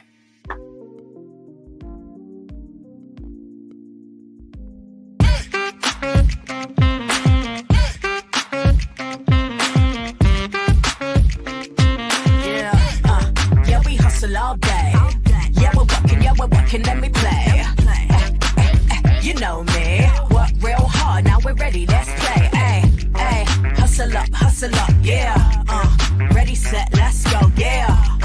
Hustle up, yeah. Ready, set, let's go. Turn it up, turn it up, turn it up, turn it up a little louder. Now get low, come on, yeah, drop it to the floor, yeah, drop it to the floor. Turn it up, turn it up, turn it up. Turn it up a little louder. Now get low, come on, drop it to the floor, yeah, drop it to the floor. Turn it up, turn it up, turn it up, turn it up a little louder.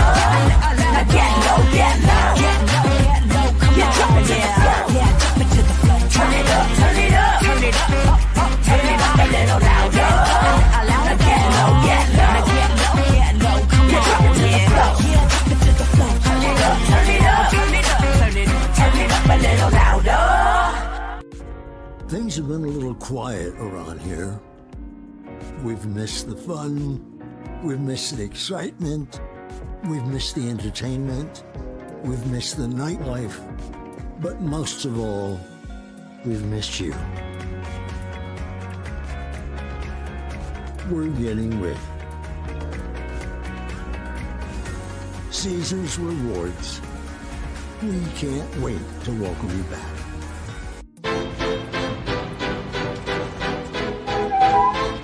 This is for all you multi-talented, multitasking, multi-everything people out there. Take it away. Find your glory, write your story, fearless, we will carry you. Time you own it, take your moment, be a fire burning through. Hustling from night until morning, grinding it out, it won't be long. Feel your power, it's your hour, you inspire, you are strong. Enjoy your Zoa. No applause? You're all fired.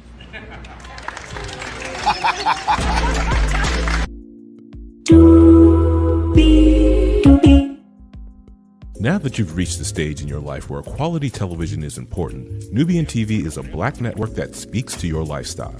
Nubian TV is the world's first digital network devoted to the upscale and political lifestyles of Black people. Nubian TV's programming includes politics, travel, fashion, food, automotive, arts and culture, civil rights, music, and more. Watch now on Amazon Fire TV, Roku, or watch globally at nubiantv.net. Nubian TV, it's what you want to watch.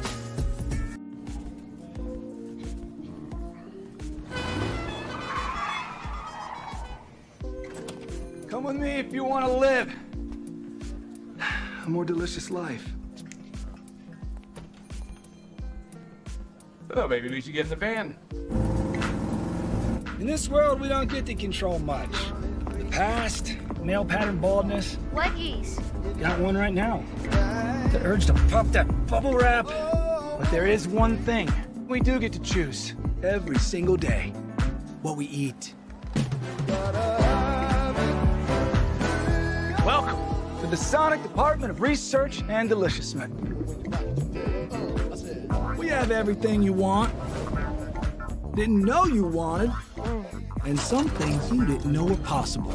Because we believe if you're not having fun, you're not living free. So, Hey! Good morning, America.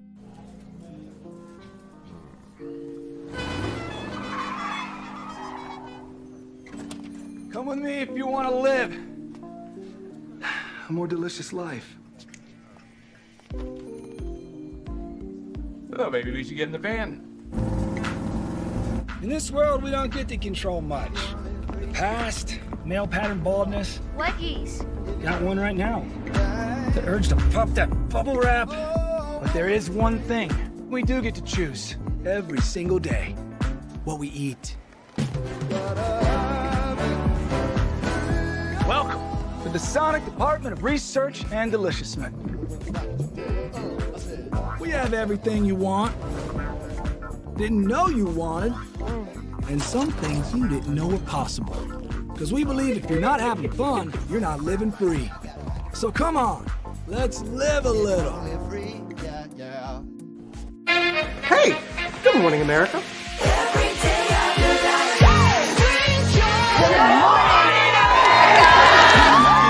Good morning, America. Good morning, America. Good morning, America. Money! Are you ready? They are ready. Covering the biggest events in the country right now. There's a lot going on here this morning. It's always a good time. That's what the show's about. That's good. Really good. Very good. Coming in hot, Jimmy, coming in hot. It's far from elementary.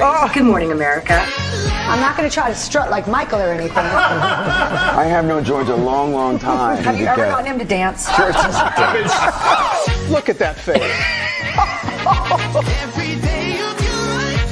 You don't just see it, you feel it. I'm in. I'm in. I'm in. I'm in too. I'll be here. I am here and so happy. I'm in. I'm in too. I'm in. That tells you something when Snoop Dogg's in. Michael, George, Lara, Ginger. Open your eyes. Think of the one place you've always wanted to see.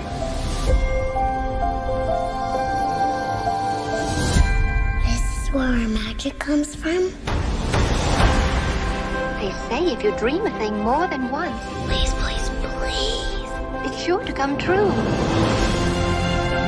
Everything you see exists together in the great circle of life.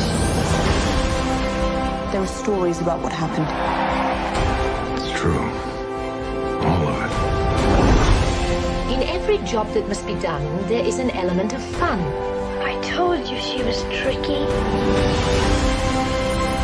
Life is full of possibilities. What do you want to be remembered for? The world is in our hands, and we gotta do something with it. I just want to say a word of thanks to all the artists, the workers, and all of you. The young and the young in heart. You help make this dream come true.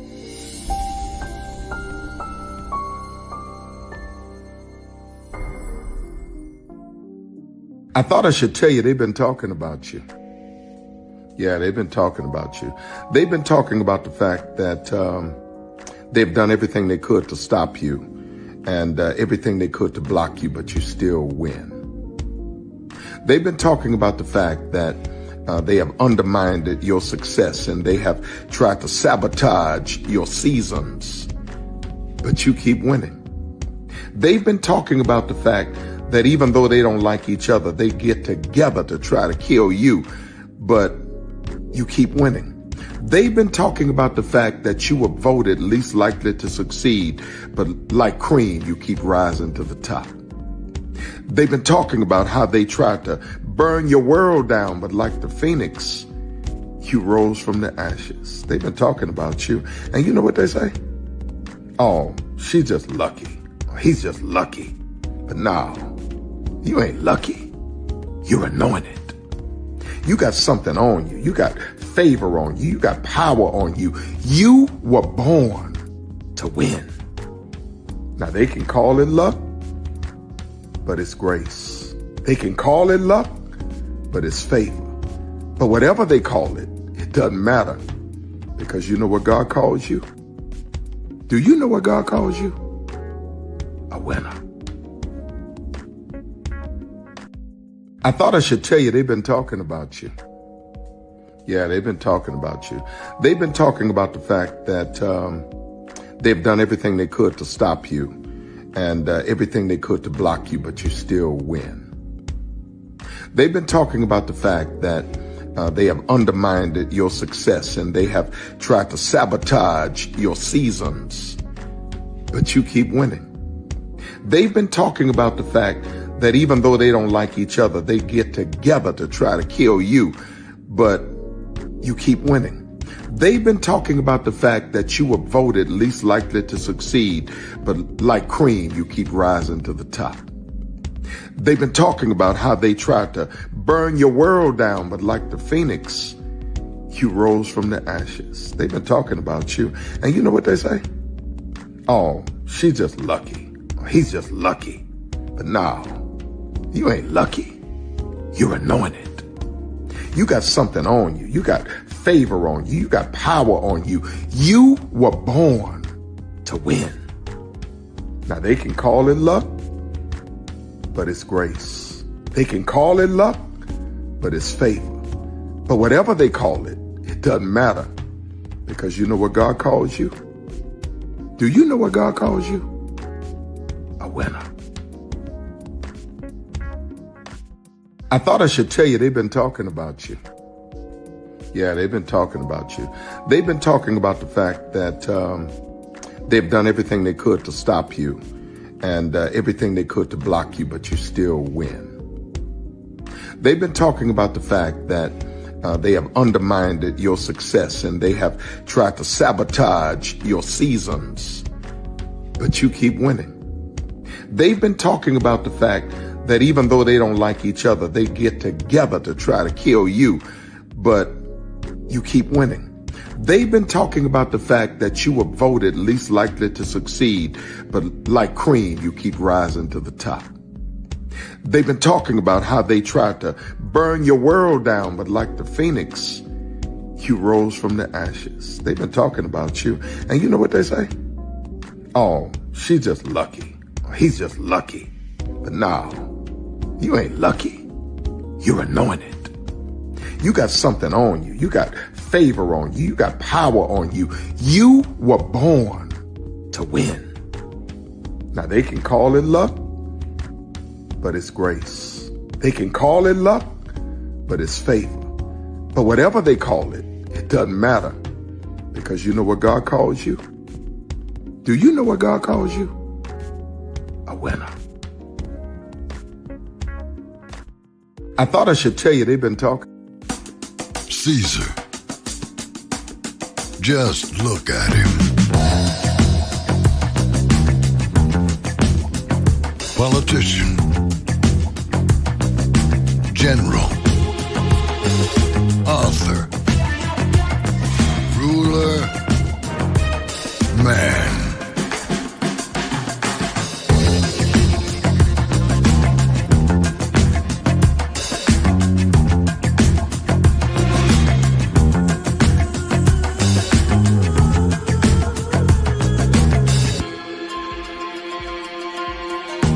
Legend has it, he's not only stared into the belly of the beast,